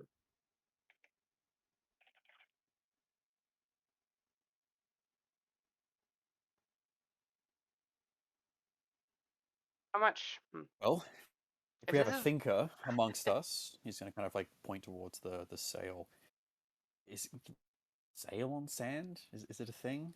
We're just walking. Either way, I think we should decide quickly. I mean, it's a if we thing. can Go for it. It's a thing. It's gonna be some work unburying this. Do you think we can actually get the whole ship, or should we just try to make something out of it, just enough to carry us? I I don't know how it would move if we don't have the whole thing. Everyone roll me an Arcana, please. Okay. Would I know if it functions the same as a water vehicle or a land vehicle? Oof. It uses a system. It uses like what amounts to a physical system, but magical based, in order to move. It essentially generates its own wind current. Okay. So this is not something that I, knowing ships, could just figure out You could necessarily. probably get it to work Okay. because I rolled it's an designed 8. to be user friendly. The actual system, if it's broken, you're kind of screwed. But if it works, you're good. Okay.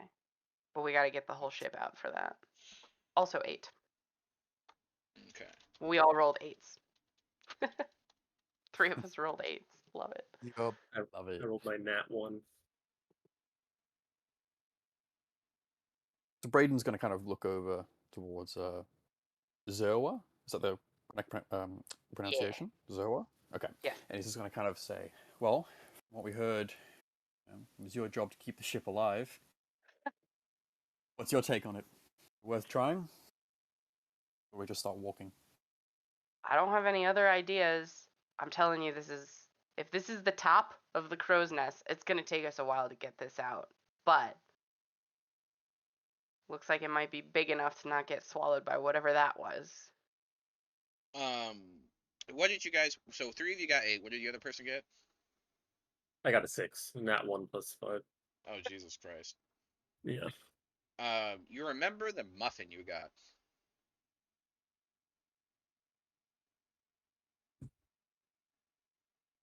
Yeah, Muffin Man. Oh, he specifically didn't hold it because he would have Hey, eaten Oh it. yeah. Who's got it? I Who specifically did take gave up it? the muffin because I would eat it. That's true. I would imagine it would probably be Noah that might have taken it. I Braden think I definitely would did. not be I carrying a feel like muffin. somebody said they were taking it, I but I don't think I remember. did say I I grabbed it. Yeah. Okay. I would like to Well, eat it though. I mean, we all seem to be struggling with something. Maybe this could be useful now. Uh, Zerwa, you seem to know the most about boats. Maybe this would be best suited for you right now. Maybe. All right. I'll You hand it can over eat to him. it. It's fine. All right. I'll eat the goddamn muffin. It is delicious, and more than that, it Awesome. tastes like crystal knowledge. Oh, so annoying. It tastes like I So wanted the knowledge made muffin. out of cookie and cream. And all of a sudden, you know a certain spell, and you know you can cast it at least once. The spell's okay. title: Move Earth. Oh fuck. All right. All right. Well, that's You a feel the solution. power in your fingertips. I definitely do. All right. I mean, I'll just go for it then. I'm just gonna uncover all of it. Oh, Read the heal spell me first, and then a little bit. choose what you want to do. I know the spell. I just gotta look at the words. One sec. I think I think Braden's just starting to kind of like shovel some of the sand, just kind of hearing that like this is a possible course of action they want to take, Just moving starts to it just to kind shovel of get the ball sand. moving. He's just gonna start just like shoveling it, just trying to get out of this as quickly as he can. While everyone else is kind of like talking amongst themselves. He's like, well, I guess I'll make myself useful. Why does this load so slow? Alright. Choose an area of terrain no larger than 40 feet on a side within range. Can reshape dirt, sand, or clay to any manner I choose for the duration. So yeah, I'm just gonna dig it out, at least at first. And it lasts 2 hours, so it'll definitely be enough to get the thing out. And then would I be able to then also use it to kind of reshape the sand enough to move us? Do we think if we get on it? The way you understand the spell is it moves largely through intent. Mm-hmm. So what are you trying to do? Well, so what am I trying to do like with the move earth? First thing that I want to do is move the sand out enough and then lift the ship up to the level that we're at instead of just making a hole. Okay. So, do you do it? Yeah. So here's what happens. Everyone sees a giant blue glow around you. The glow, this aura, is taller than Momo. And all of a sudden, you speak these words, Terra movita sal volente me. But your lips move, but there is no sound. And then suddenly those words echo without thunder. And the earth begins to move. And like a parting of a red sea, the sands beneath you begin to split and move away. To reveal a glorious two-masted ship.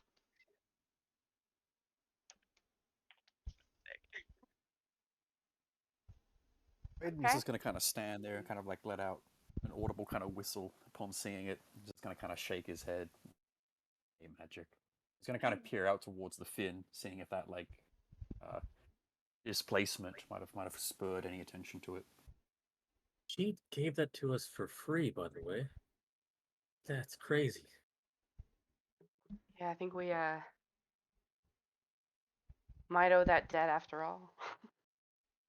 Looking that Sounds way. like it was really a good muffin, and It I was a would very good really like to muffin. eat it.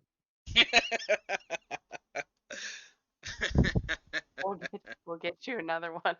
I By the promise. way, Move Earth is a 6th level spell. Yeah, it fucking is. Jesus Christ. And it still lasts. How long did that take, by the way? That took about all of 2 minutes. All right. I'm gonna. You feel significantly drained, but you feel like you have just enough stamina maybe for another go. I mean, it's 2 hours concentration, right? So It's the unless you it's are not wanting to it's change the it, effect of Move Earth. It's not the spell Move Earth. is it not? No, because there are. Don't worry, it'll make more sense later. I'm trying not to spoil too much. Okay, you're fine. That's okay. Yeah. So I'm just gonna walk straight toward it and get on the ship and just kind of turn around and beckon Well, everybody else over quickly because the faster we get on it, the less likely we are to get eaten. I guess you're the new Britain's pretty captain. quick to follow. What do you need us to Uh, do? that's a job I never wanted. Um, shit. And let's see. So you said that this functions Like a Move Earth. like Yes. magically and can create its own winds, kind of. You could, Is for there? example, raise a huge pillar of earth and have it fall and drain a huge wind draft. Yeah. I could do that. Well, I mean, you said that the ship itself works that way, and that I could Yes. figure that out, right? Yes. Um, so if I could just figure out how to actually sail the ship so that it's a longer term solution than just the magic, we could do that, or else I could continue to use the move earth to like make Wow, little you were waves. lucky. Okay. So here's Oh what I god. rolled. Okay. So the central mast has what appears to be a small blue crack. It's probably why the vessel was abandoned to begin with. You could probably get it to work. After that, no promises. It would probably break. But if it can get us there, that's the only solution we need right up front. Well, if we can make it to the cave, maybe we can wait for that thing to leave before we leave. Yeah, The But ground figure we it should begins out. to be shake. we should be safe as long as we get there. We might have to move fast too. Yeah. You feel something kind of itch on the back of your neck, like your hair standing up. All of us. Yes. I look around. What do we see? Behind you, there's a fin. Yeah, and by fast, I think that means now. We should get moving. All right. Um, I guess we'll do the thing, whatever it takes to. If I can make a move, I'm gonna make a move. You adjust the wheel and you pull the lever. Oh, the lever crawl. Rock. That's the one reference every fucking D&D group makes without fail. I'm glad we Yeah. both made a reference to it at I the love same it. time. Gears above the sail begin to lower the sail and continue to move, and all of a sudden the wind behind you continues to go into almost a gale. it almost is difficult to stay on the ship, but you guys are making time. All right. I'm gonna just focus on moving it, I guess. I have done a little bit in the like steering a ship realm, so I'll just yeah. We'll get us there and I'll shout like keep an eye on that fin. I think But Braden's going to move towards the rear of the ship, just kind of like gripping onto the handrail All right, firmly, go just ahead and keep an eye on roll it. me a check to navigate with your vehicle. okay, and that's just let's see, is it I gotta figure out the Because there actual are roll. rocks and pebbles and things like that in between you and where you need to go. Yes. How do I always forget how to roll with tools. How far ahead, like, does she have clear visibility in front of her, or can I Yeah, help her clear look out? visibility. Okay, can I help her look out for things? Just get Yeah, any help with perception or whatever. Okay. I'll give her advantage. Okay. And then so I'm proficient with water vehicles. Does this count? It'll work. Okay. Um, and is it just a D20 plus proficiency, or is it a Yeah, certain kind of D20 check? plus proficiency with advantage due to him looking out for you. Okay. Let's see. I rolled a 9 and a 16, so that's a 18. All right, great.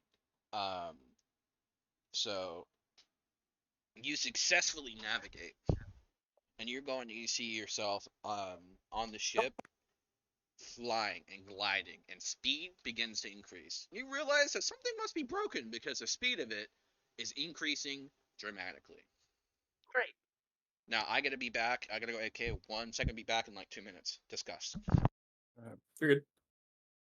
Might quickly dash to the bathroom in that case. One moment Actually, for I was myself. thinking the same thing. He was Yeah, like, if, I and I need was to like, take, good, I gotta Hey, pee. All right. everybody, break. I need to Our take the dog out. discussion I'll be right time back. is a pee break instead. All right.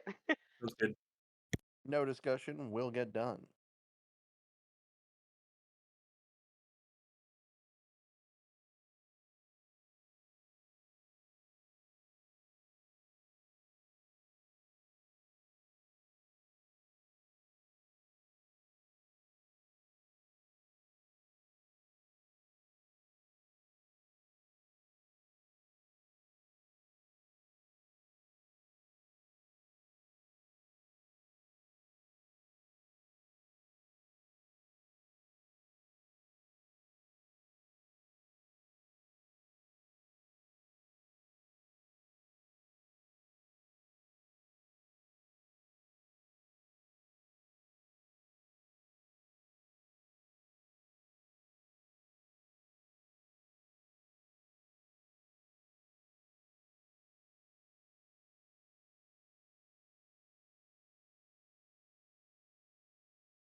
Is anybody back?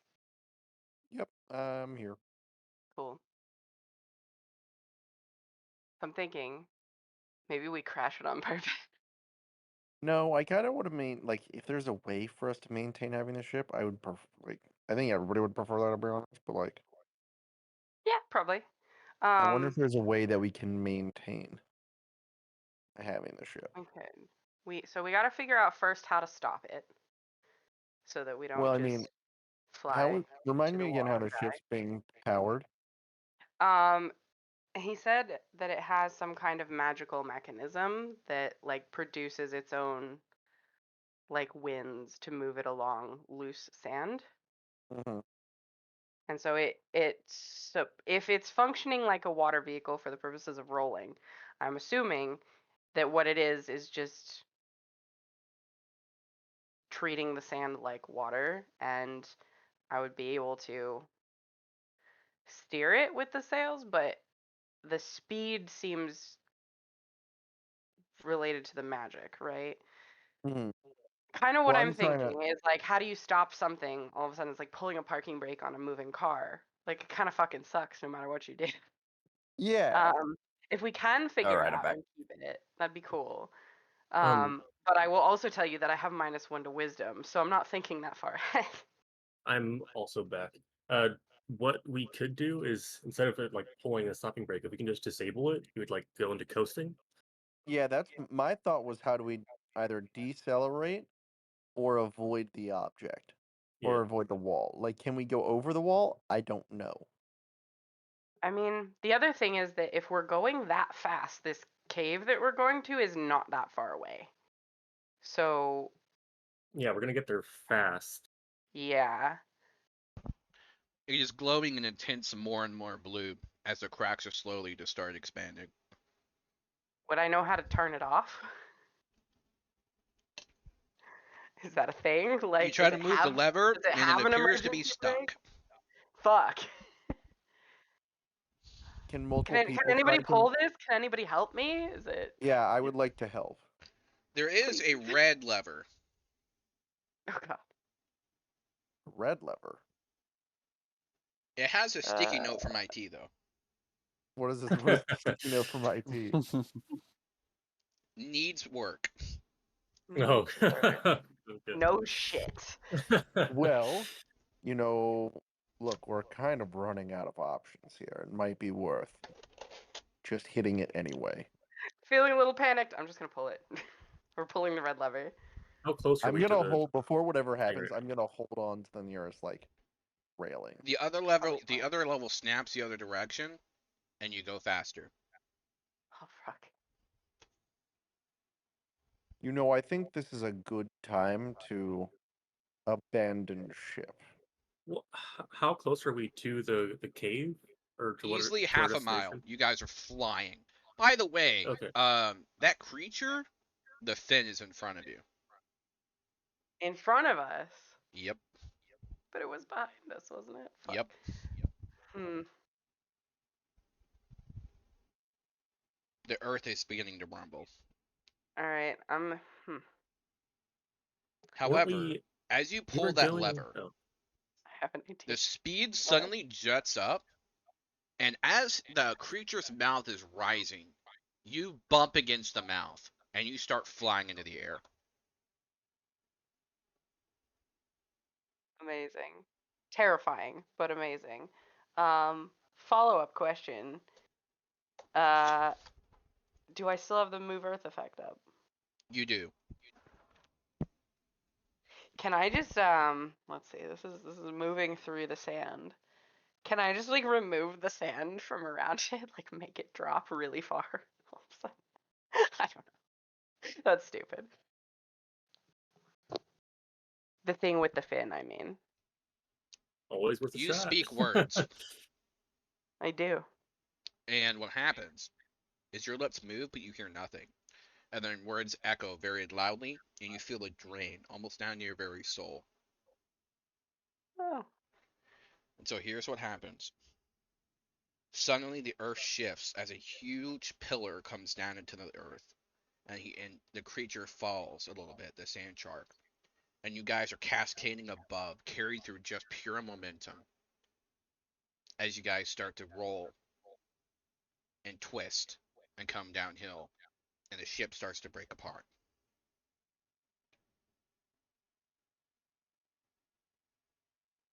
And by the time it breaks apart completely, you guys are flown into what appears to be a sand dune just before the cavern of bone. How hard do we hit the sand dune? Good question. Deck save. Okay. It's always a dex save. I feel like the kid in class is like, so do we have weekend homework?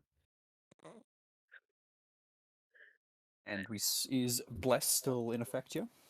It's been So it's It's longer been than been a way more minute. than too a long. minute. Way longer than a minute. 10 minutes? Okay. All right.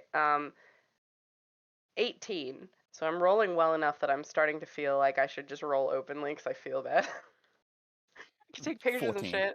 I like using my own dice. But... I got a 15. Okay, so what happens is first Momo comes in feet first and kind of just slides down. But he's so large, carrying so much momentum and energy He shifts the sand around, and it creates almost a soft Momo-sized pillow. I love it. That's how Momu do. I love him. And he kind of comes sliding down into what appears to be a cavern entrance in the shape of a skull. All right. Are we on solid ground now? You are now on solid ground. Fabulous. That's all I wanted. A creature Well, roars angrily.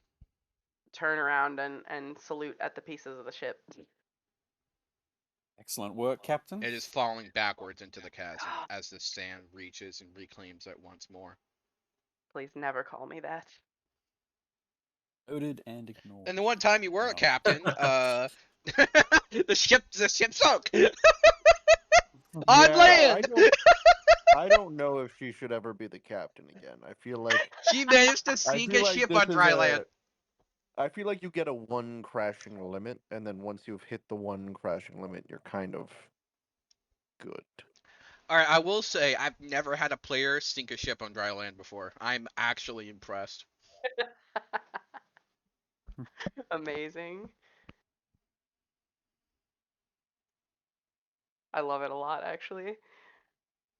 Listen, it's on dry land. That's not my thing. your favorite terrain.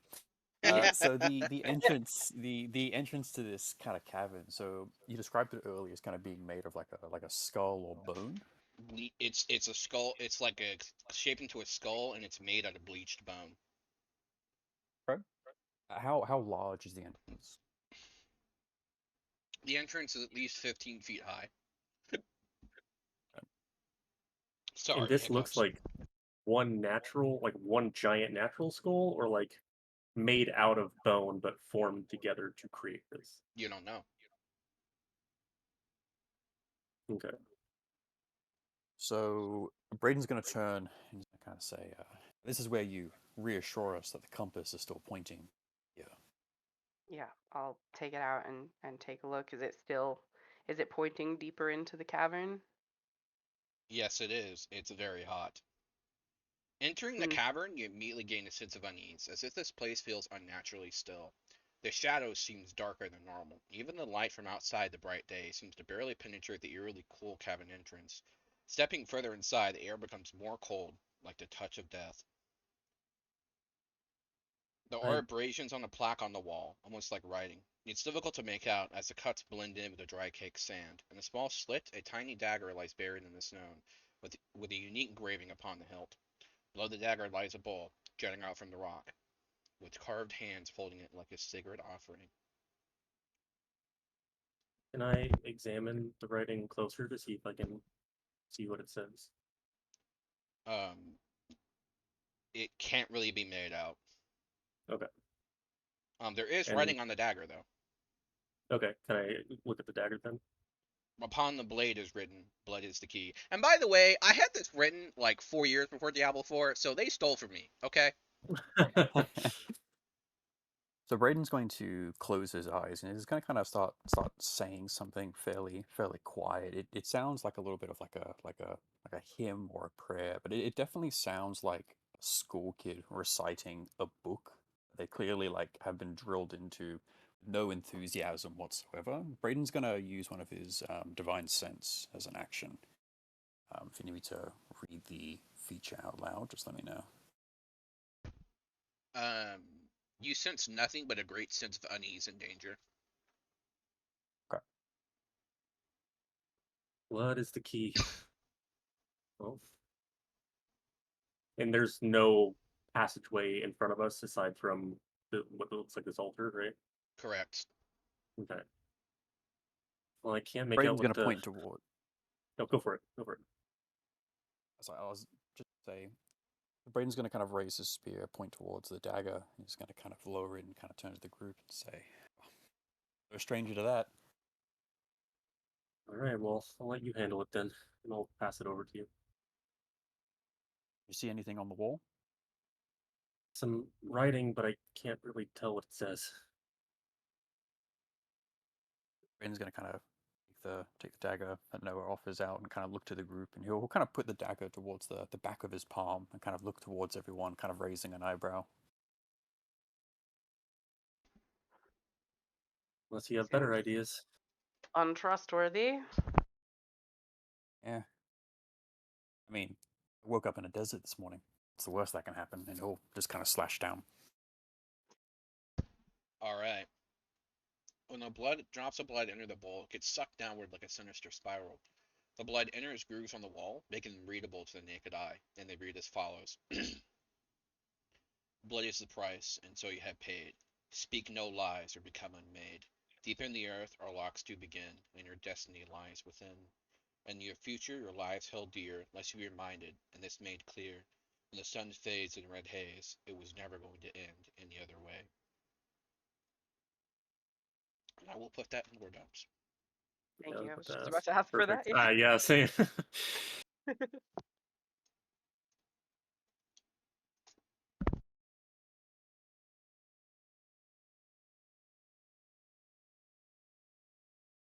No, I've never been a big believer of destiny. He's gonna kind of scratch his chin a little bit.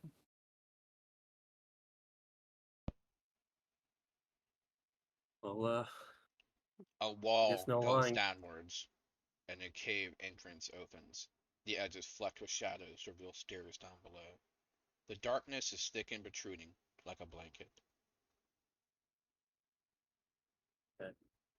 I'm going to be looking through my little stone and be imagining actually, no, you said it doesn't work in caves, so never mind.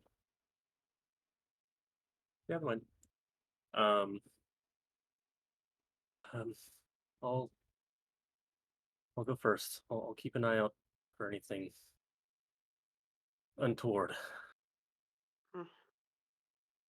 and Be right Okay. beside you. I'll perceive or investigate as we going down slowly. Just looking Before for, we, bef- yeah, go for it. I was just gonna say sorry. Before we go on, anyone have a torch or a light? Theo, did you say there were torches like on the wall? Is that? Did I mishear that? There are three dead skeletons. One has a torch. Boy. Oh, I'll grab it out of his hand. I don't have a way to light it though. I actually have a hooded lantern that I can use, Oh, perfect. so I'll light the hooded lantern, and I'll lead the way. Upon lighting a torch, the shadow seems to grow yet thicker, and very little light is deemed effective. Staring into your torch, you can almost see small black tendrils shaped like hands grasping at the edge of the flames. That doesn't look very friendly. Maybe we should all stay close. If this feels That's a that very good idea. unsettling, I'm gonna go ahead and cast mage armor on myself just ahead of time. It lasts for 8 hours. Okay. And then now I'll proceed, like I said earlier, and I'll just looking for traps, anything moving in the shadows, looking towards us. You said that the light doesn't penetrate very far into this darkness. How well does our dark vision work? Is our dark vision also hindered? Yes. Okay. Is Is it like mine half? hindered? As if, Because I yes, got as if your vision is hindered. Yep. No matter if you have dark I got vision or some. not. So we can only Okay. see to the edge of the light. Yep. Okay. And how far out does that go? About Like 10 10 feet. feet? Okay. Okay. I've Oh, never been in a darkness that I can't at least somewhat make out. Um, and I'll just looking for the moment something gets into our radius of light, examining it or perceiving it, just looking for anything dangerous, anything shifting or lunging or traps. Okay. There's one made to go but forward. You see an opening in the rock, a gaping hole beckoning you in with a comforting chill. A small flecks of sand stays suspended in the air, slowly drifting towards the gap, as if being sucked in. Walking through, you begin to descend down into the earth. Along the walls are shapes embedded into the surface, rough drawings of indistinct creatures. Whatever they are monstrous, as if from another age. As your party continues down the stairs, your feet feel the dirt beneath it become more compact, and each step makes a hollow, crunching sound. Would anyone like to roll me perception? Sure.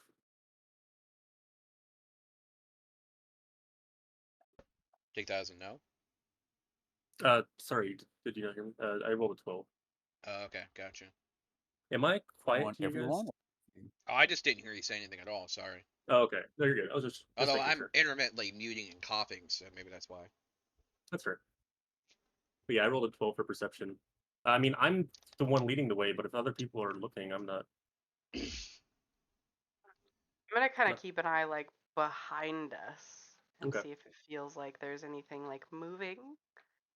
But As soon as you all cross the threshold, the entrance slams shut. oh, Classic, not spooky. Braden's going to kind of say out loud, "Deep in the earth, our locks do begin." Well, at least it wasn't lying to us. He kind of chuckles and walking forward. And it says our destiny lies within. But I guess we keep going forward. Well, and there is only one direction to go, so with our backs to the wall, we go forward. All Right. right. I'm gonna keep an eye on the compass from Jeb the whole time and see It's about is pointing this like a downwards. yeah, okay.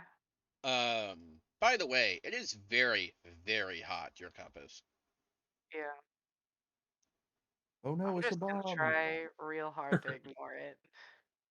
Thank you, whoever laughed at that. I appreciate it. You're welcome. By the way, you're True crunching up hero. ground up bones. Oh, not sure I like it. All right.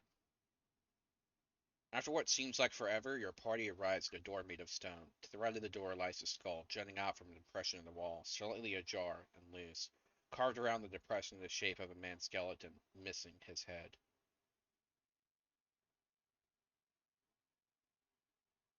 Mm. Could you repeat Braden's that? gonna Sorry. Go ahead. Go ahead. Brain's gonna what? I thought you wanted to repeat it. Sorry. Yeah. So, Sorry. No, you're so Braden's just going to approach towards the skull, just kind of like looking towards Noah, just kind of giving him a nod and just make sure it looks a little bit safe, and he'll approach towards it. You know, I'll walk up to bring the light closer to it for you. Well, said to speak no lies. He'll kind of say, just kind of towards the skull, and he kind of raises an eyebrow and he says, "You going to ask a question? You just gonna stand there looking ominously at us?" Nothing responds. Maybe we have to find his head. Yeah. There's a lot of options down here, it looks like. There's one to the right of the door, jutting out from a depression in the wall, slightly ajar and loose. A skull. Well, worth a shot. always worth a shot, I guess. Braden's going to kind of smile, take a deep breath, kind of like readying himself, and he'll approach towards, and he'll kind of like raise the arm which his shield is on, and kind of use the his hands kind of grip onto it firmly, and just kind of give it like a sting, kind of like wiggle first.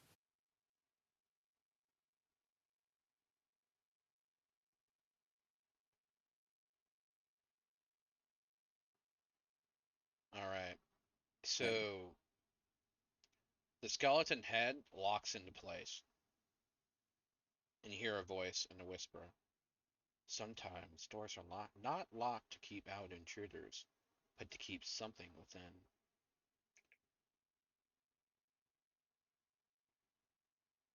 That wasn't ominous at all. And the door sinks into the ground, and the way is open. Hmm. How badly do we need this gold? Are we can I don't know, but the door behind us is locked anyways. Yeah, and I'm sure that the door itself is more intimidating than what is behind it. I like your optimism. At this point, we can only hope. Well, it's better than being pessimistic. I'll tell you that. I guess I'm leading the way, huh? As you proceed across the threshold, each step seems to be a bit harder, as if the air itself makes your feet feel heavier. And a hissing whisper you hear, shadows crowd out the light, and your torches extinguish. I didn't like that. Do you guys see anything? Can you feel anything? Every breath Did, you did take we all from hear this? seems to be exertion. It's visible in the sheer air, even in the gloom, and it wafts towards tiny holes in the wall, as if being greedily breathed in. Well, guess I'll approach one of these walls. I can't see anything right now, right? You can see barely in front of you. Okay. And the walls are both carved and embedded skulls. Some of the air you breathe is being sucked into the mouths of the skulls set in the walls.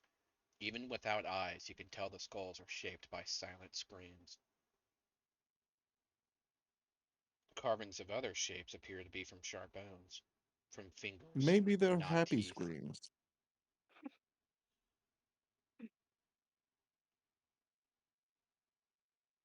It's not to be happy about. The shadows seem to retreat. You can barely see. Now a little bit better, almost as if welcoming you in. And you hear a voice. Yes. Come deeper. Descend into the depths.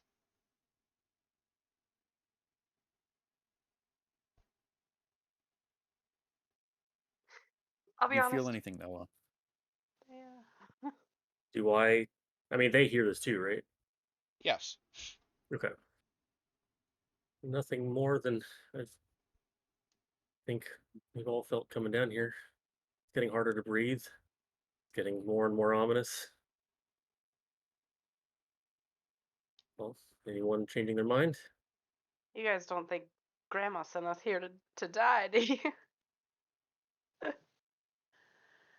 Yeah, she was fattening us up with her cookies. He kind of chuckles, and he'll Look at somewhat Mamu. the voice. Yeah. I He'll, imagine he'll in the he'll he'll look darkness you hear towards the her into slight the you hear darkness. in the darkness you hear the slight crunch of chocolate chip cookies. Nom, So, nom, nom, nom, nom, nom, nom, I nom. just I can't imagine a friend of theirs being here unless they're trapped. Uh, so we can only see like what 5 feet in front of us right now, Yep. and there's a one more passageway going down There is steps. only one passageway. Okay, is it going down steps or something? Going down steps, yep. Okay. Um, can I just take out like I have 1,000 ball bearings? Can I just take out a ball bearing and toss it down and listen for the plink and just see if it ever like drops off or if the sound changes or anything? The sound slowly fades away as it keeps falling. Okay, so it just keeps going. It like falling or bouncing down steps. As it bouncing down steps and then Okay, eventually you can't hear it anymore. okay. All right. Well, There's always shenanigans with ball bearings. I have them. I gotta use them. I paid Ball for them. I'm gonna bearings are use them. like 999 left. Yeah, 900 exactly. 999 left. ball bearings are the greatest double-edged sword ever. Like you could really screw yourself with them. 100%. I'm just gonna make sure not to line the steps with them for our escape back upwards. oh yeah, we're paying the price when we get to the bottom. Somebody's slipping on that for sure. Yeah. This But you just Braden will already keeps turn going. paid towards the Noah. price. Ooh. Ooh. Braden will Right. turn towards Noah and See he'll what I say, mean? This would have been perfect on fucking Halloween. Agreed. it Agreed. would have been. Nah, He'll I say, had I had the good old actual cannibal Shia LaBeouf, so I'm pretty good. That's fair. the only Hard to pass company that you one up. need. Yeah, so he'll turn towards Noah and just kind of say, I'll go point this time if you want. And give him a warm, enthusiastic smile and a shrug. No, we'll just kind of silently nod, trying to match the smile, but maybe not really succeeding. He'll, yeah. Braden will go towards the steps and begin descending. I'll be a step behind. Excellent. As you plunge deeper, your party is suddenly racked by strong vibrations that make it difficult to remain standing. All of you succeed, but very, very close. You almost manage to fall. You realize something that is strong and above you, inside the sea of shifting sands atop the cavern. Something massive is swimming in the sands far below. Ah, marvelous, aren't they? The Maw's pets. The what's pets? Yeah, what's pets? The Maw. Okay. The mall. The mall's pets. Okay. As you continue, you see the Maw gets their souls, his pets get their flesh and their bones. Come to me, eventually. We see this written or we hear it? You hear it We hear it. Okay. What does this voice sound like? Like to us, is it identifiable at all as like coming from deep below. okay. Does it sound like it's echoing upwards through the chamber or like it's like whispering in our ear? Echo through the chamber. Okay. After several more minutes of descending, the air feels oppressively cold and thin, as if no matter what you do, it is difficult to get enough air. Everyone roll me a con save, DC of 10. Oh shit. Okay. I do this one visibly. On save. Oh, right. We have to do these in the channel. 17 for Braden. Well, no, like I 12. said, it's fine unless it is a death saving throw Oh, death or saving a Oh, throw. wait. very Yeah. specific like lore roll that I will say, hey, roll this public. Well, it's a 20, so I'm good. 12. 21. Look at us go. Nice. Anyone get below a 10? Nope. All right. You guys managed to avoid exhaustion. After several more minutes of descending, the stones become more difficult to see and traverse with each step. You come to what appears to be a massive underground cavern. Beyond you is a chasm filled with a strange dark liquid flowing in all directions.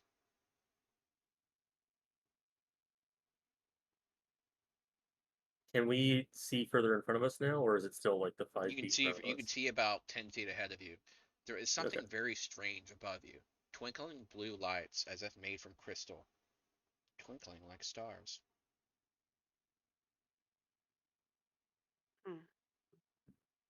Braden's going to take a few steps into the cavern. His eyes kind of darting around. He's going to kind of take a deep kind of labored breath in, or kind of call out. Well, we're here. You're not going to come greet us. You feel a rumbling as a dock emerges from the water. There's a bell.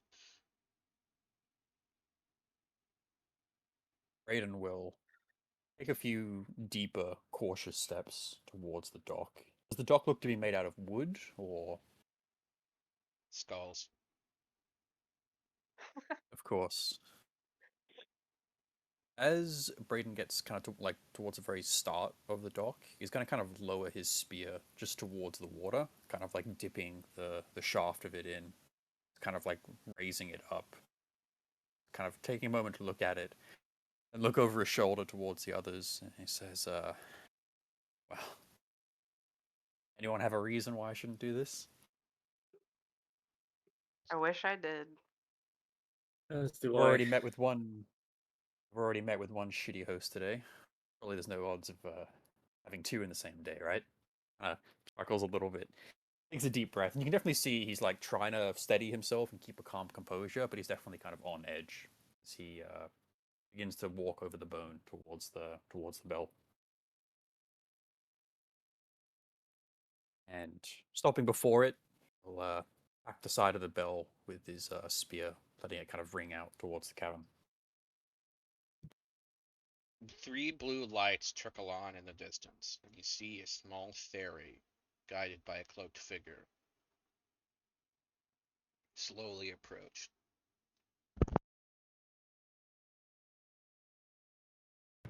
What does this figure look like? He's cloaked and hunched. Braden's gonna stand at the edge of the dock and again kind of close his eyes, take a deep breath, and he's gonna use another one of his divine senses. Wisdom save. Ooh. 10. You see yourself in the middle of an infinite amount of stars, within the grasp of a skeleton's hand. You blink and it's gone. Braden kind of like says something under his breath, like, faith isn't real, faith isn't real, faith isn't real, this is a dream. I don't know. I think faith is something that is inherently real in each person. And it sounds like more than anything, you're trying to have faith in the fact that faith isn't real. I Well, like to imagine you people, punctuate everything you say by eating a cookie. Oh, yeah, 100%. Everything. between each bite. Braden just kind of smiles over his shoulder and just kind of nods without a word and just waits for the ferryman to approach. He'll kind of lower his spear. He'll kind of like rest the bottom of the spear beside his foot, so it's kind of pointing upwards, not pointing towards the figure. Just wait. The boat approaches and docks.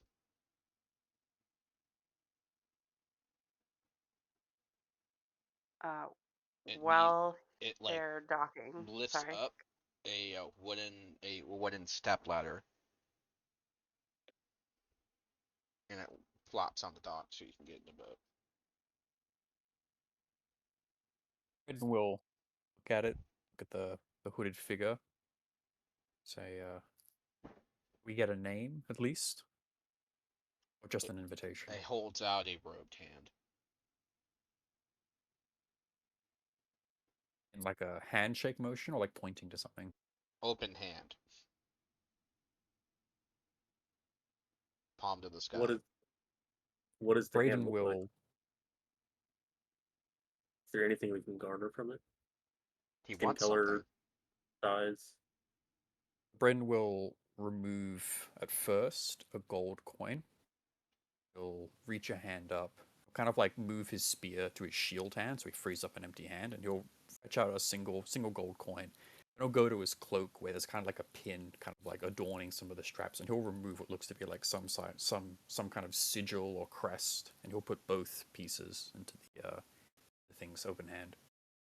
He points his open hand towards the next person. Braden will step onto the boat and look towards the others and just give a shrug.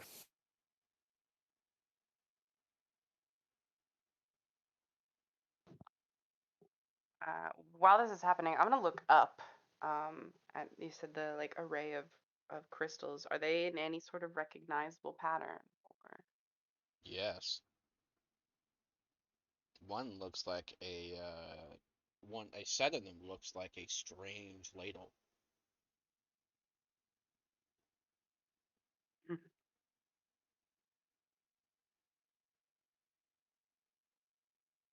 all right. Can Others make I other vague shapes. can I hold my disc up to the sky and look through it, remembering a night sky, Yes. and then compare the sparkles between the stars and the disc and the lights on the cavern ceiling? You see a sky filled with infinite stars Through the disc or through the through disk. through the cave? Okay. Do they match up? They do. The ceiling is the same as the sky.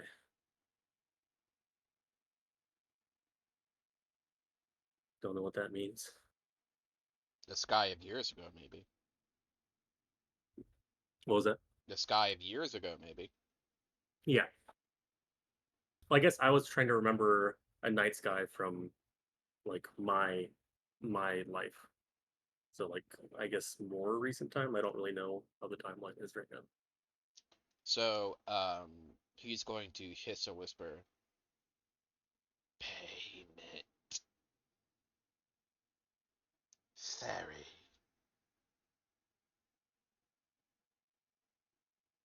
Well, Braden's what gonna do kind of you? call out and he says, "You bastards, Better not leave me alone on this boat, or I'll drag you onto here with me. He kind of chuckles a little bit uneasily. What do you? Yeah. All right, I'll step forward. I assume that we split up the like 100 gold that we were given. Correct. Okay. Yeah, I'll hand him a gold coin and see if it's enough by itself. He points his hand to another person as you get on the boat. All right. That's all he needs, huh? Okay. And I'll very anxiously walk him and drop it in his hand and skitter past. He puts the as Momo gives him the coin, he puts the extra bit that Breeding gave him into a tip jar.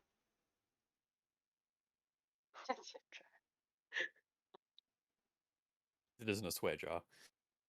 Love it. He points to a sign in the boat and does like a skeleton grumble. Keep your hands and feet in the boat at all times.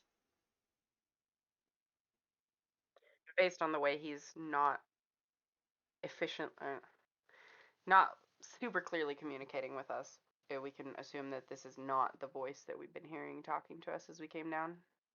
That would be a reasonable assumption. Yeah. All right. And so the ship pushes off and goes down into what appears to be an infinite black lake. Still in the direction the compass is pointing? Yep. All right. The water seems to flow in different ways. There appears to be large blue luminescent fish and other things that swim in the water.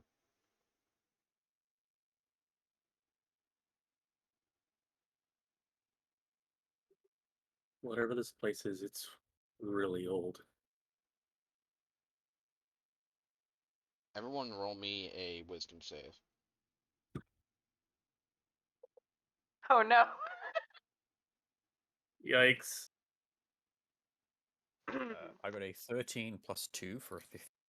Braden. I got a 11. I got a 7. 3 minus 1. Ooh. Yeah. Wow. Okay. So, um, Zerwa, I remembered. You suddenly get an image of another you looking into your eye from the lake, your head bursting up as if drowning, and that memory fills you for just a second. You feel like you may have been here before. Huh. You start to shiver just slightly as a cold wind goes up your spine. Feel a little dizzy. I'm gonna grab my compass, the one that's hot, and just kind of clutch it. It's like clutching a cup of cocoa. Yeah. Yahaha. Something a little familiar, even if it's fucked up itself.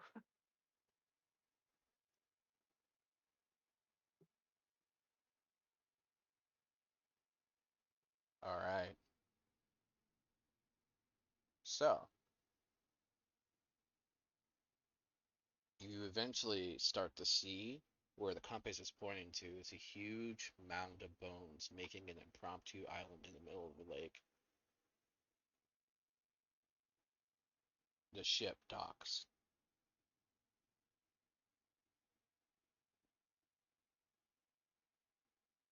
As it docks, Braden's going to kind of stand up and look towards the ferryman, and just kind of tilt his head a little bit. He'll lower a hand down, pull out another piece of coin, and kind of put it on his seat. He'll turn to the ferryman and he'll just say, "One to pay forward. Who, unfortunate soul that might not be able to afford their own trip." He'll look towards the others in the boat, just kind of give a nod and another forced, kind of reassuring smile. Anyone with astute eyes could definitely tell the kind of grip around his spear. His knuckles are kind of like bone white from squeezing it very hard. He'll kind of give a smile and step off the boat. Behind you, the The ferryman takes the coin, and you kind of notice now there's a slight hole in it. He threads a piece of his own reminiscent hair through it and dips it into the lake. The coin turns black and then silver, and then he hands it back to you. I didn't realize he gave change. He kind of forces a chuckle, and he'll just kind of tilt his head down and I guess kind of grab the coin and kind of uneasily kind of hold it. Just kind of stash it in a pocket and just kind of look a little bit unexpected, but just kind of smile.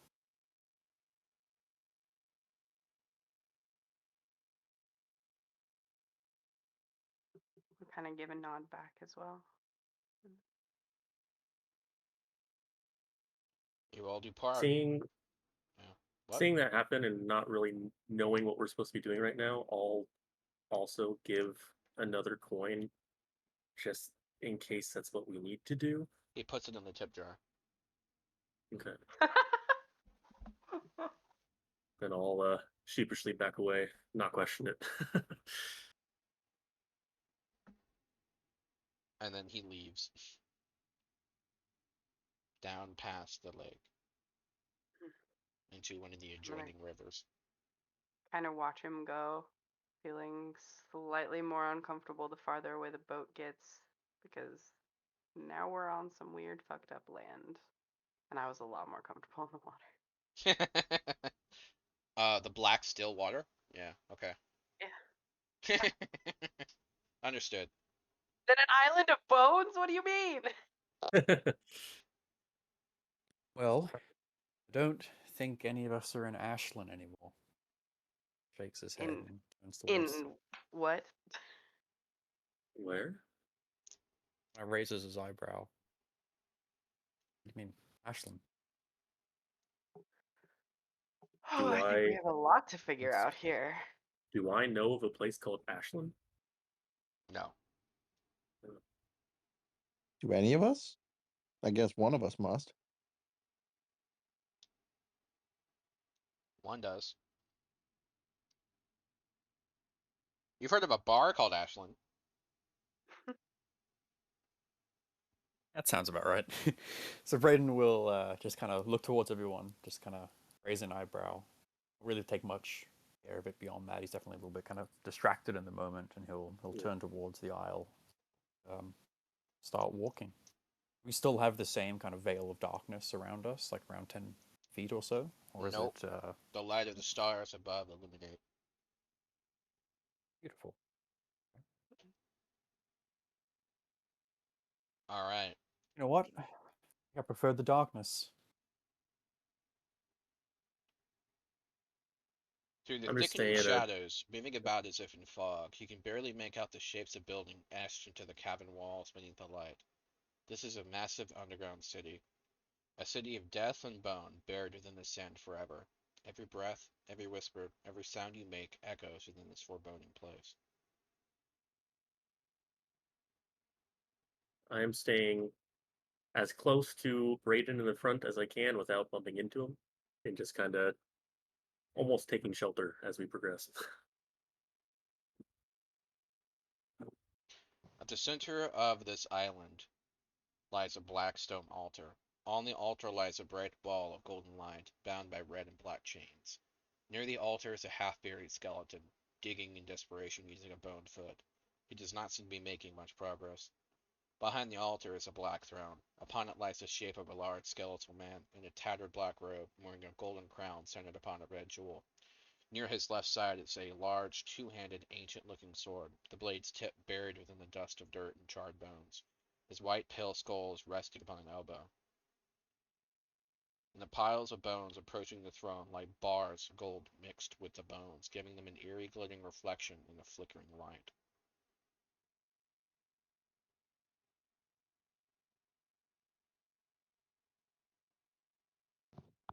Well, we're here. Kind of call out loud, gesture towards the throne, kind of his eyes darting left and right between the different things. As you approach in the room, your party hears a faint whispers, unintelligible moans of sorrow, of suffering or temptation, or perhaps even deadly warning.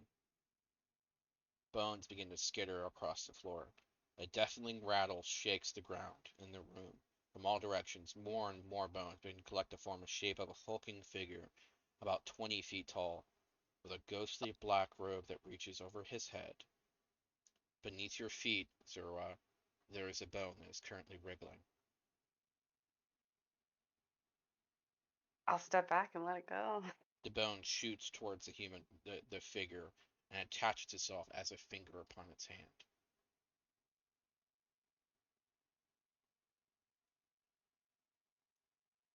This hulking figure, made from hundreds of disfigured bones, leans towards the skeleton sitting upon the throne. He moves as if an undulating shadow and looks to you from behind the throw as he leans on. Ah, my oldest house guest. The king sat upon a throne, but now only sits upon a kingdom of bones, whose soul is gone, his flesh picked clean, but his body remains where he once was redeemed. He suddenly appears and right for your party in the blink of a single eye. Ah, come close. Let me see those pretty teeth. Braden will kind of bite on his lip for a moment, kind of contemplating. His kind of cockiness definitely kind of leaving him for a moment. He'll kind of draw a breath and take a half step forward and kind of flash a smile. Definitely, again, very, very forced smile. He'll say, well, uh, I assume you don't want any coin from us. Mid sentence, he grabs your face in one of his hands, kind of like opening, forcing up on your face as he looks at your teeth. What marvelous bones you have! They will make an excellent addition to my collection. I think Braden's definitely kind of struggling in the grasp. Hmm. Anyway, to my collections later. He drops you. He looks at the belt of Zerwa. Tell me, what have you come here for? A chore? A favor? A favor. He wings around you like a black mist. I do love giving favors. Just freeze up, kind of. And like, I have no good comparison for this because it like only happens to me when there's a dog running around me. Where if there's something that you're scared of that's like coming up to you and you just kind of like stand stock still and like you get your arms in close and you're just like, I'm not real, I don't exist. Doing that. Are you Grandma's friend? Who? Do you know who is and where we can find them? Ah. He sniffs. The living. I haven't smelled the breath of the living in so long.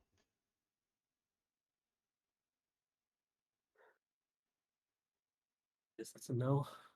But That sounds like a no. are you talking of the witch? I I guess. I don't Hmm. know what she is, just Do her you name. I'm have the starting to think vial? maybe she's the witch. Yeah. Just give him the vial. Give him the vial. Who had that? I have no idea who took it. I don't think I took it. It's on your belt. Oh, me? Yes. Oh, yeah, I'm gonna give him the vial. Fuck that. He plucks it open. He says, now, my pretty, breathe out like you mean it. Oh, I see. I'm gonna hold my breath. Passes out. He takes a single finger and flicks your forehead. That's rude. You know, When your shade is already purple, it's hard to tell if you're out of air.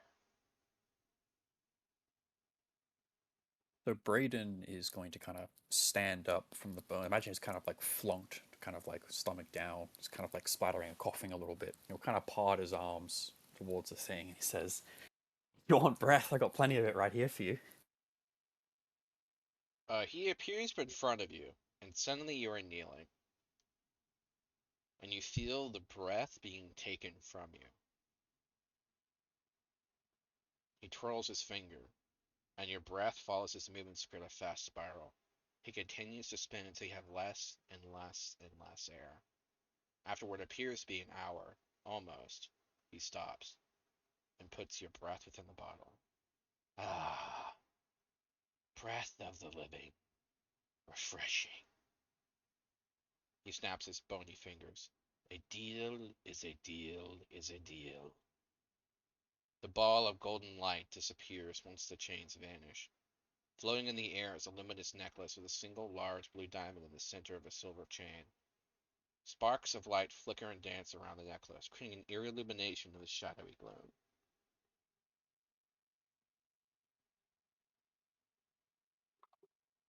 The main gem of the necklace, what appears to be a luminescent blue frozen pearl.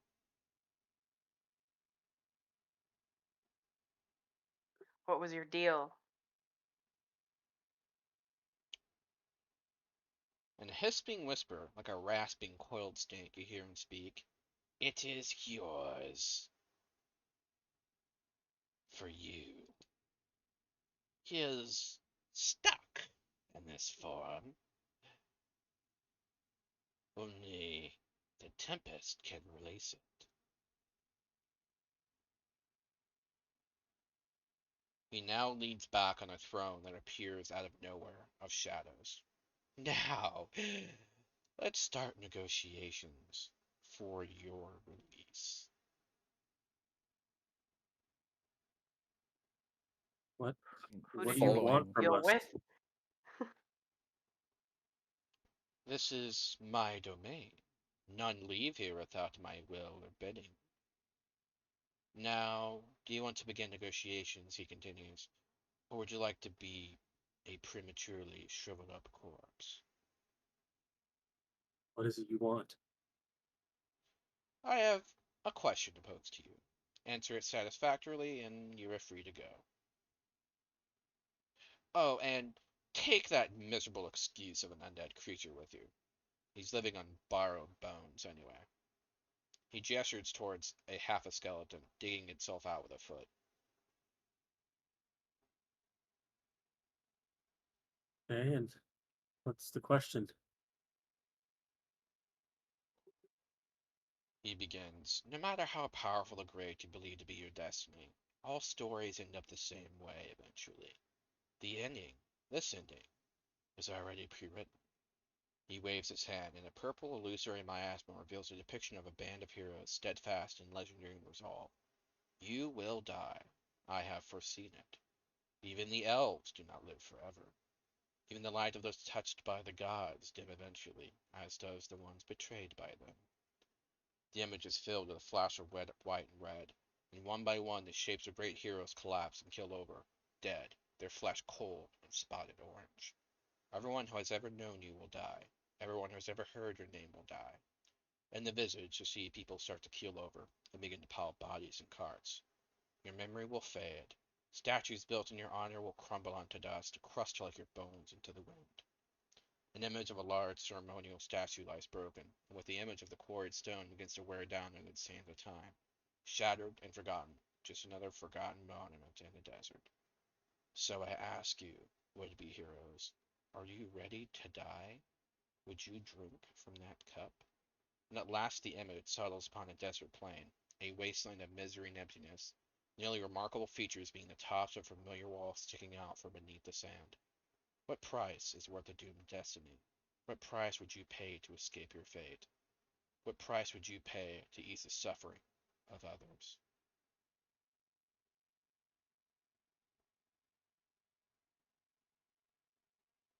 I think following the exchange from Braden, he's kind of winded And kind of feebly kind of uses the spear to kind of prop himself up, kind of look towards the others.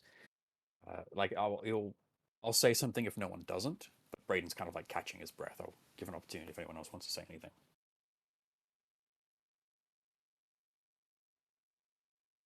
After a few moments, Braden will kind of bring his kind of like just drop the shield on the floor and kind of use his arm to kind of like wipe the out of his face with the back of his palm, and he'll just kind of say, I've never particularly been one for destiny, rather living in the moment. If I have a statue, I have a statue. If I have friends, I have friends. If I have enemies, I have enemies.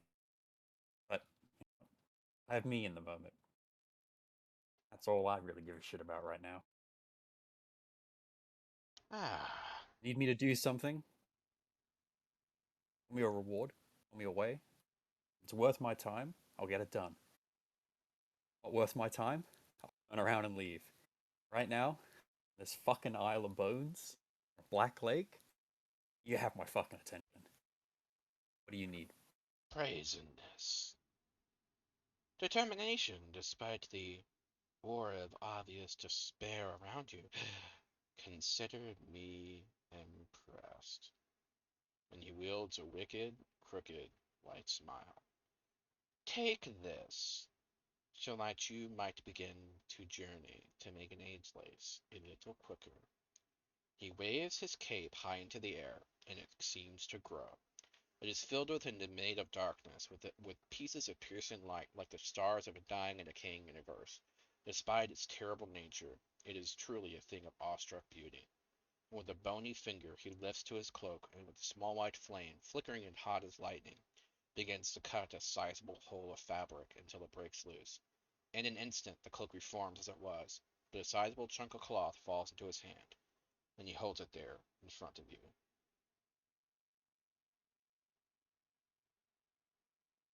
Black coin, lack of air, and a cloth.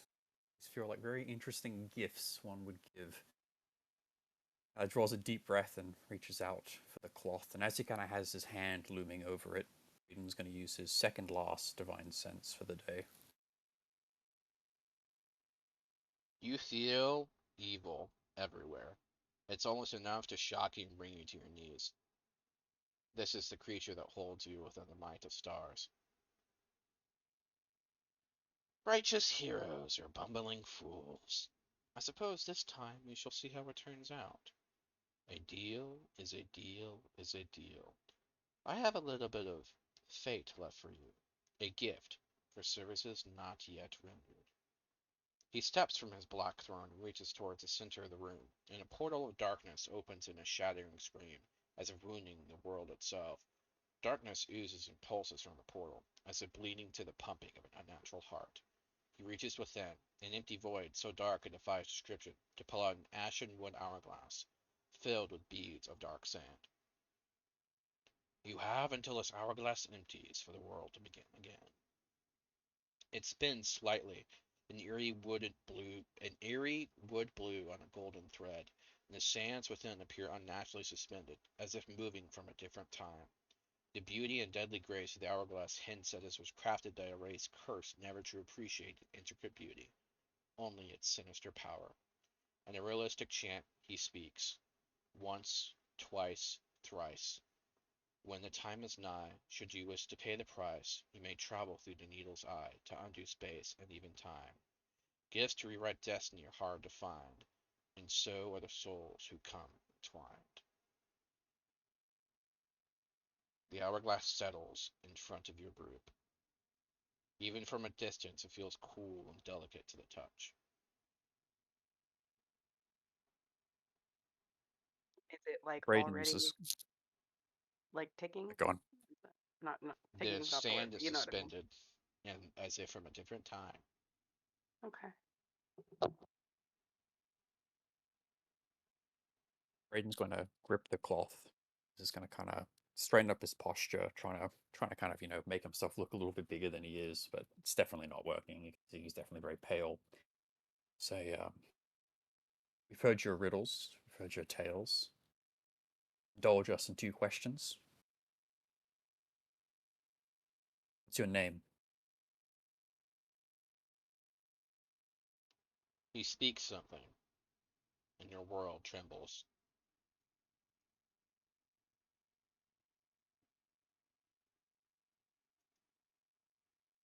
Takes Braden a few moments to kind of, I guess, comprehend.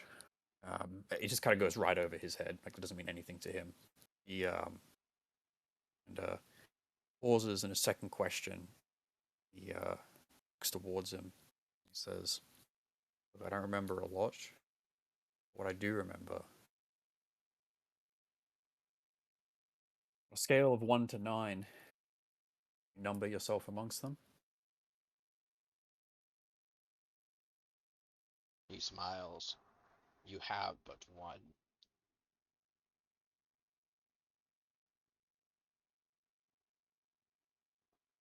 Right. However, I will gift this to you for your, well, shall we say, ingenuity. Hold on 1 second while I get something for you.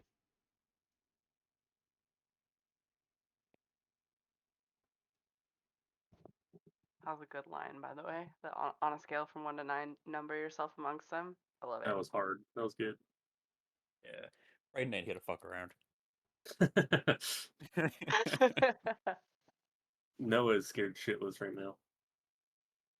Yeah, I think Braden definitely is as well. I just knows that everyone is. Someone's got to do it. Quite the leader we have here. Yeah, it's like you can really tell when somebody's actually a high charisma player.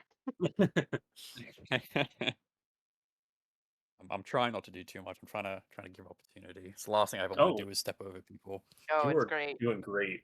All right, so I'm gonna play this for you. This is a little quiet, so keep that in mind. So try to listen, okay? I will of course post the lore dump for you.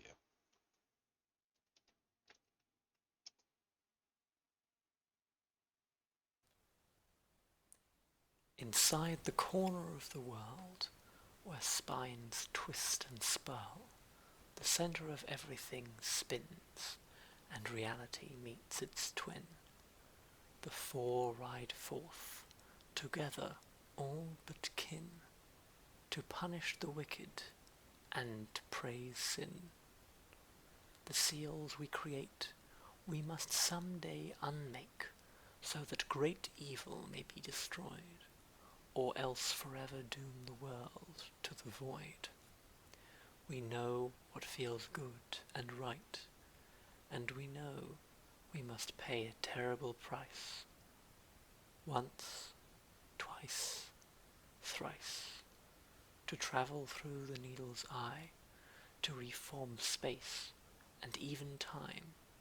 Tools to rewrite history are hard to find, but so are the souls that come entwined. Find 3 of the 3, bring them all forth, so the seals may be released, and the people finally set free.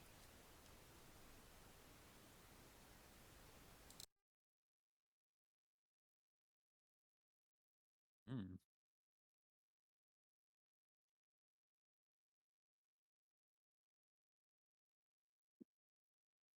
By the way, I got my note mixed up. That was given to you in the original spiel, just so you know. Oh, that was That was the original supposed to be spiel. Yeah, I have so many versions of this thing. I had the wrong okay. version up. So So combine that with the blood is the price. So you would pay 3. no, no. This is the original Oh, spiel okay. he gave you. Oh, okay. Gotcha. Gotcha. Okay. All right. Yeah. I think Braden just kind of narrows his eyes, listening to the words. He definitely hears them, but doesn't necessarily mean anything to him. He kind of just takes a moment to acknowledge and absorb them, and then just kind of nods his head. He waves his hand, and bones begin to clatter again, forming a door. It's time you left. Trouble me no more, thieves of dreams. Trouble me no more, wandering folk. Trouble me no more, future disciples.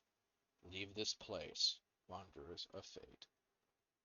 He begins to disperse and merge into the sea of bones once more, his face dissolving into piles of bones. In an echoing laughter, he says, "We'll be seeing each other very soon."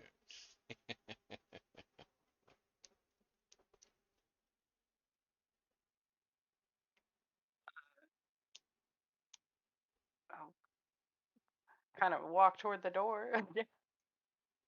Yeah, I think Braden's gonna kind of pause for a moment, probably kind of like frozen in some element of fear. And he kind of takes a few moments to kind of snap himself back to reality and regain some composure. He'll kind of wordlessly just move towards the door, like not wanting to trust himself to look at the thing for any longer or say anything. Yeah. Um, are we taking this skeleton? I'm gonna point at the half skeleton that he said take with us. Is that the friend? Oh, hi. No, your friend's a necklace. Oh, got it. Okay. I'm also a friend, though. You could take me. I need to find some. Does anyone have an extra femur? Not on me. Uh, but You sure? Do you need come both on. legs? I don't remember. Don't people have one Yes. leg now? No. Ah, unfortunate. So, anyone see a femur? We're on a big pile of bones. I look around. Is there a femur laying There is around? there is a femur. It's slightly Oh, longer is than it? it's slightly longer than a human femur. Just chop a little bit Oh, of it off. poor skeleton boy. He's gonna be limping forever. Uh, You I guess notice we his can ribs are take him like with a me. mash of different ribs.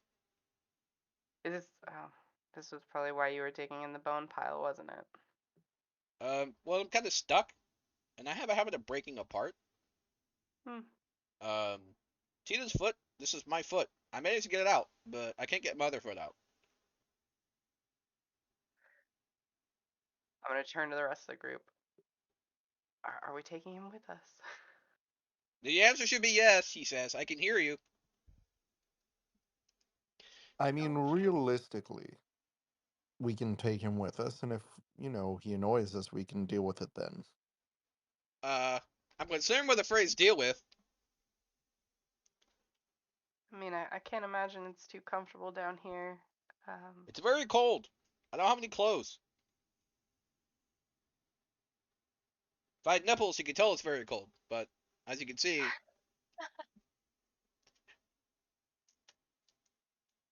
I'm okay to take him if we want to take him with us.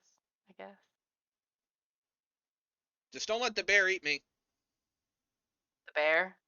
What bear? The bear? Duh.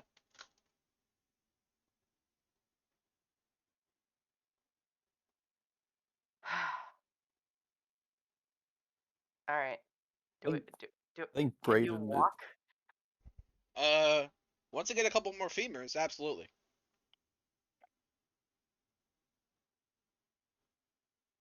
I think Braden's gonna approach towards the skeleton, kind of like taking a few moments, just kind of like a bit shocked, just kind of the whole conversation kind of just happening around him. He wasn't really kind of clicking to it. Kind of hearing the back and forth and the pause. He'll approach towards the skeleton and kind of just like lower himself and kind of like hop its arm around his shoulder and kind of heave himself up, kind of giving him a crutch in himself almost. He'll just kind of point out towards some of the bones. And he's just gonna say, "Someone find a fucking femur. Let's get out of here." He plucks out and he says, "I like you. You're my favorite." Please don't say that. And he's just gonna start shuffling towards the exit. Have you heard of our Lord and Savior, the Lord of Bones? Oh no. And we're not at the door just yet. Let's change our mind. I was kidding. I was kidding. I don't like the guy. He's a jerk. He's like, "Oh yeah, you can build." He's like, "You can live forever." Guess what? Now you're a pile of bones. Build yourself. Yep, and you know how hard it was to get an arm when I was just a skull. Not easy. Yeah. I'll grab a handful of like random bones and just Ah, head great. over toward the door with them. Does If there's anyone have something in any there that hot works, glue? great. No? Okay, I'll make do. He starts to reassemble himself. He stands up. There we go. He is currently using multiple hit bones as a leg. And did somebody grab the hourglass as well? It's still floating there. I'm saying Braden loading. I'll say if Braden probably has his hands full with him. He's kind of holding the cloth, so Braden will just kind of point out towards the hourglass if someone else wants to grab it. If no one does, he will, but if no one else wants to. Noah will kind of still very phased by everything going on, kind of hear and register and blankly walk up and hesitantly grab it, look at it for a few seconds, and then start walking back. Yeah, so you guys want to get a drink at the bar, or I'm just imagining him trying to drink and everything just dripping straight through. I'm not gonna say anything. he looks at you.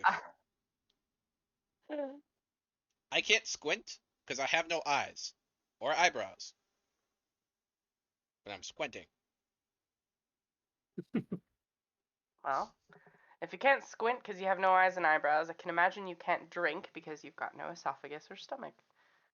First of all, that's racist. You know, undead is technically a race. Just saying. And believe it or not, most undead are slaves, and I'm one of the few not slaves. So, first thing I'm gonna do is go to the king and demand he free my people.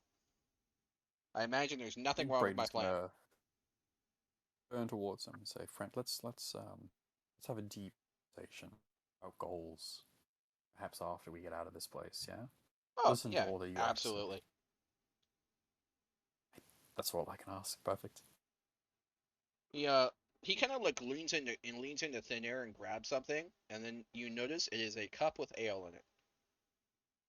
I forget. Humans can't see anything, or mortals really.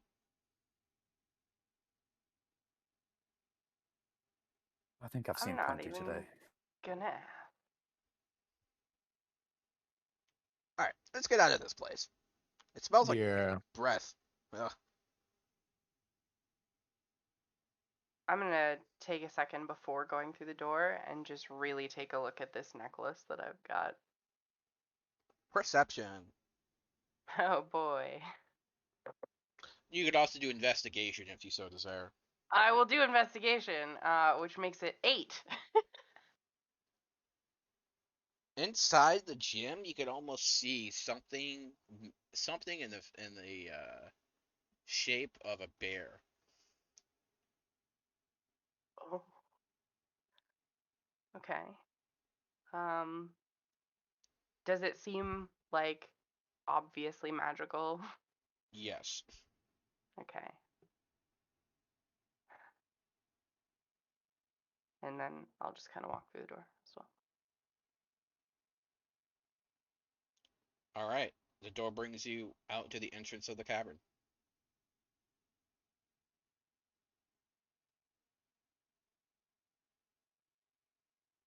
I think we all need to have a bit of a chat.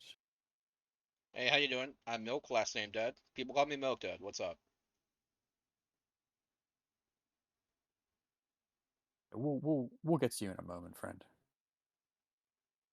I think let's just find our way back, Does you even one have any step at a spare time. Yeah. pants? Raiden's gonna kind of remove the kind of cloak that he kind of wears over his long sleeve shirt. Just kind of wrap the cloak around Milk. Just kind of say this might give you something for now. Ah, appreciate it. He uses it as an impromptu towel.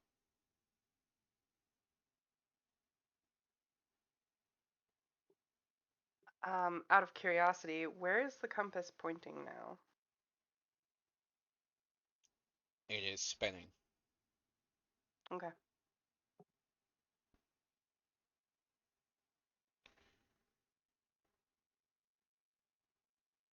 So, Captain, how are we getting back? Please don't.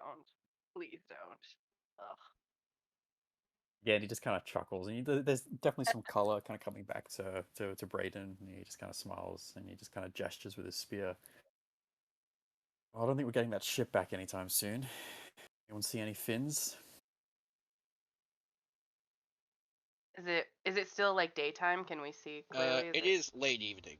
You can see a fin in the distance circling. Hmm.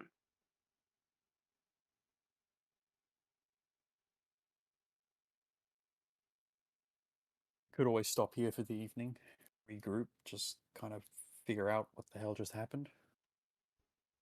It's not a bad idea. It quietly nods.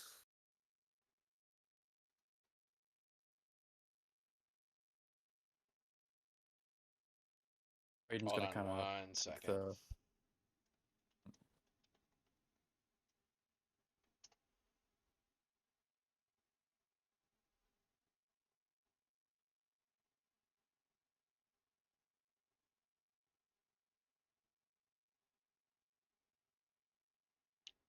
Um, 1 second. Yeah, no worries.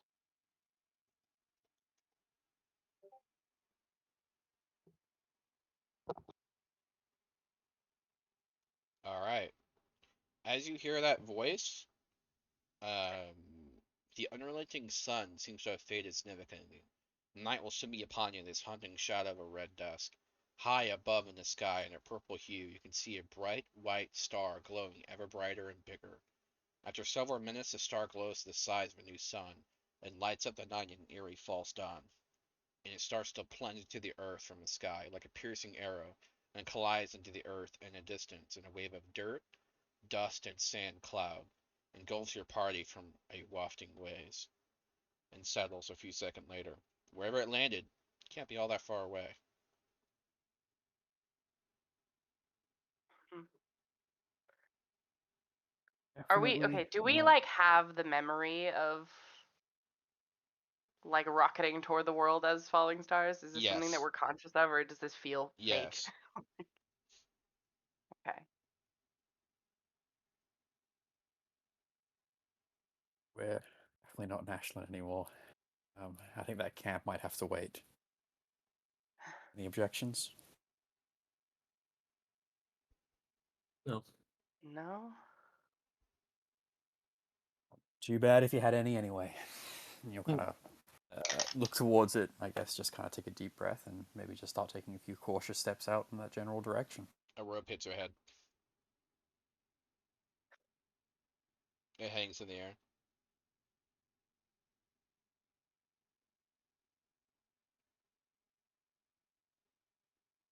You see what appears to be a black older man lean up top of an airship and says, "Hey, you need a ride?"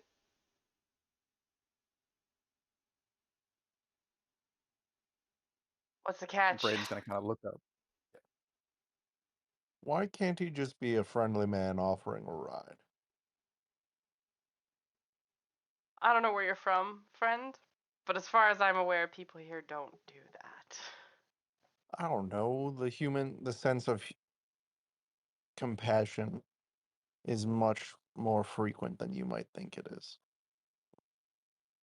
Judging by the rest of our day, I would be shocked to find you're right, but I'm open to it.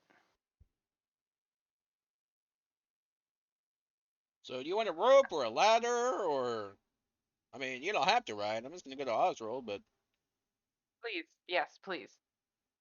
okay. Do you see that light? We did. How far was it?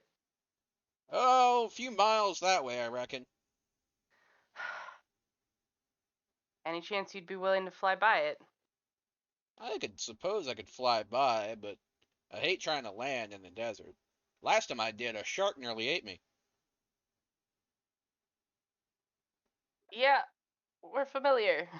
Yeah. Of course, I'd have to be a pretty terrible captain and let my ship sink on land, but I think Braden Yeah, would definitely kind of who would chuckle at do that. that? Wouldn't that be a story? Go down a Yeah. ladder. Just kind of a wave.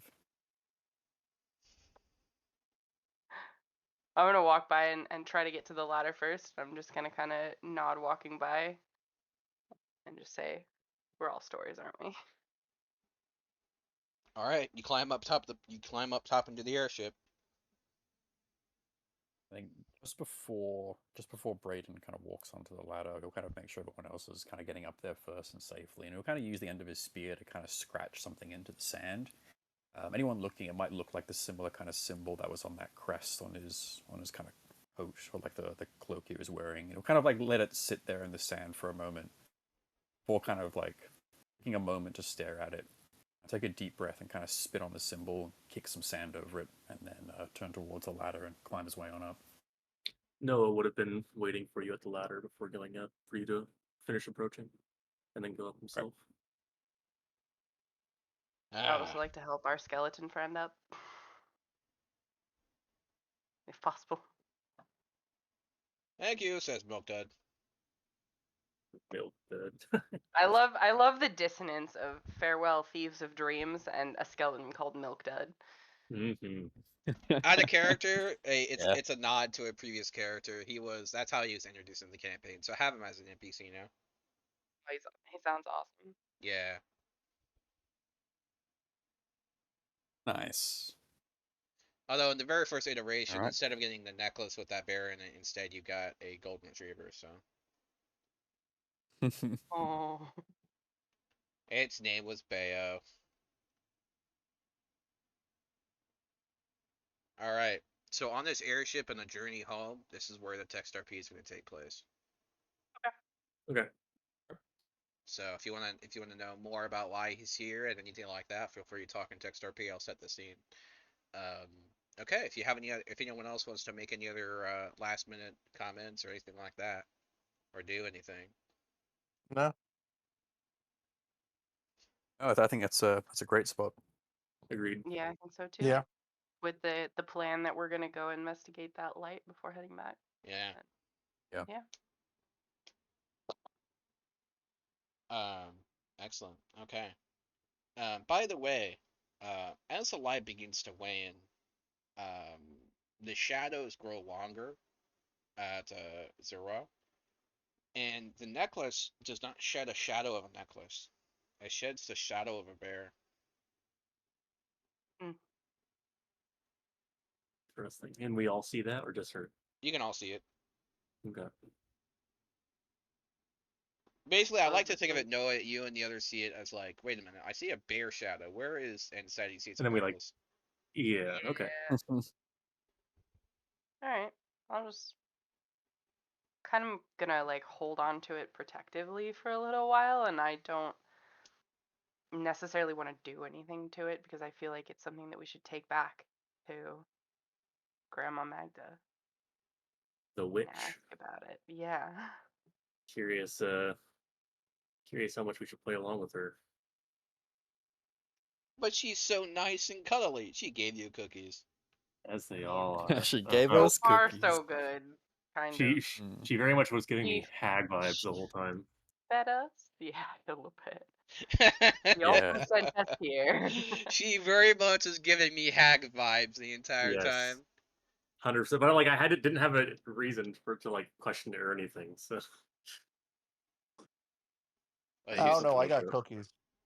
I love her unconditionally, so. she is amazing though. Yeah. Yeah, for sure. That's For how they sure. get you. There are worse ways to lose a soul, I'm pretty sure. Yeah, definitely. Cool. All right, hold on 1 second. Yeah.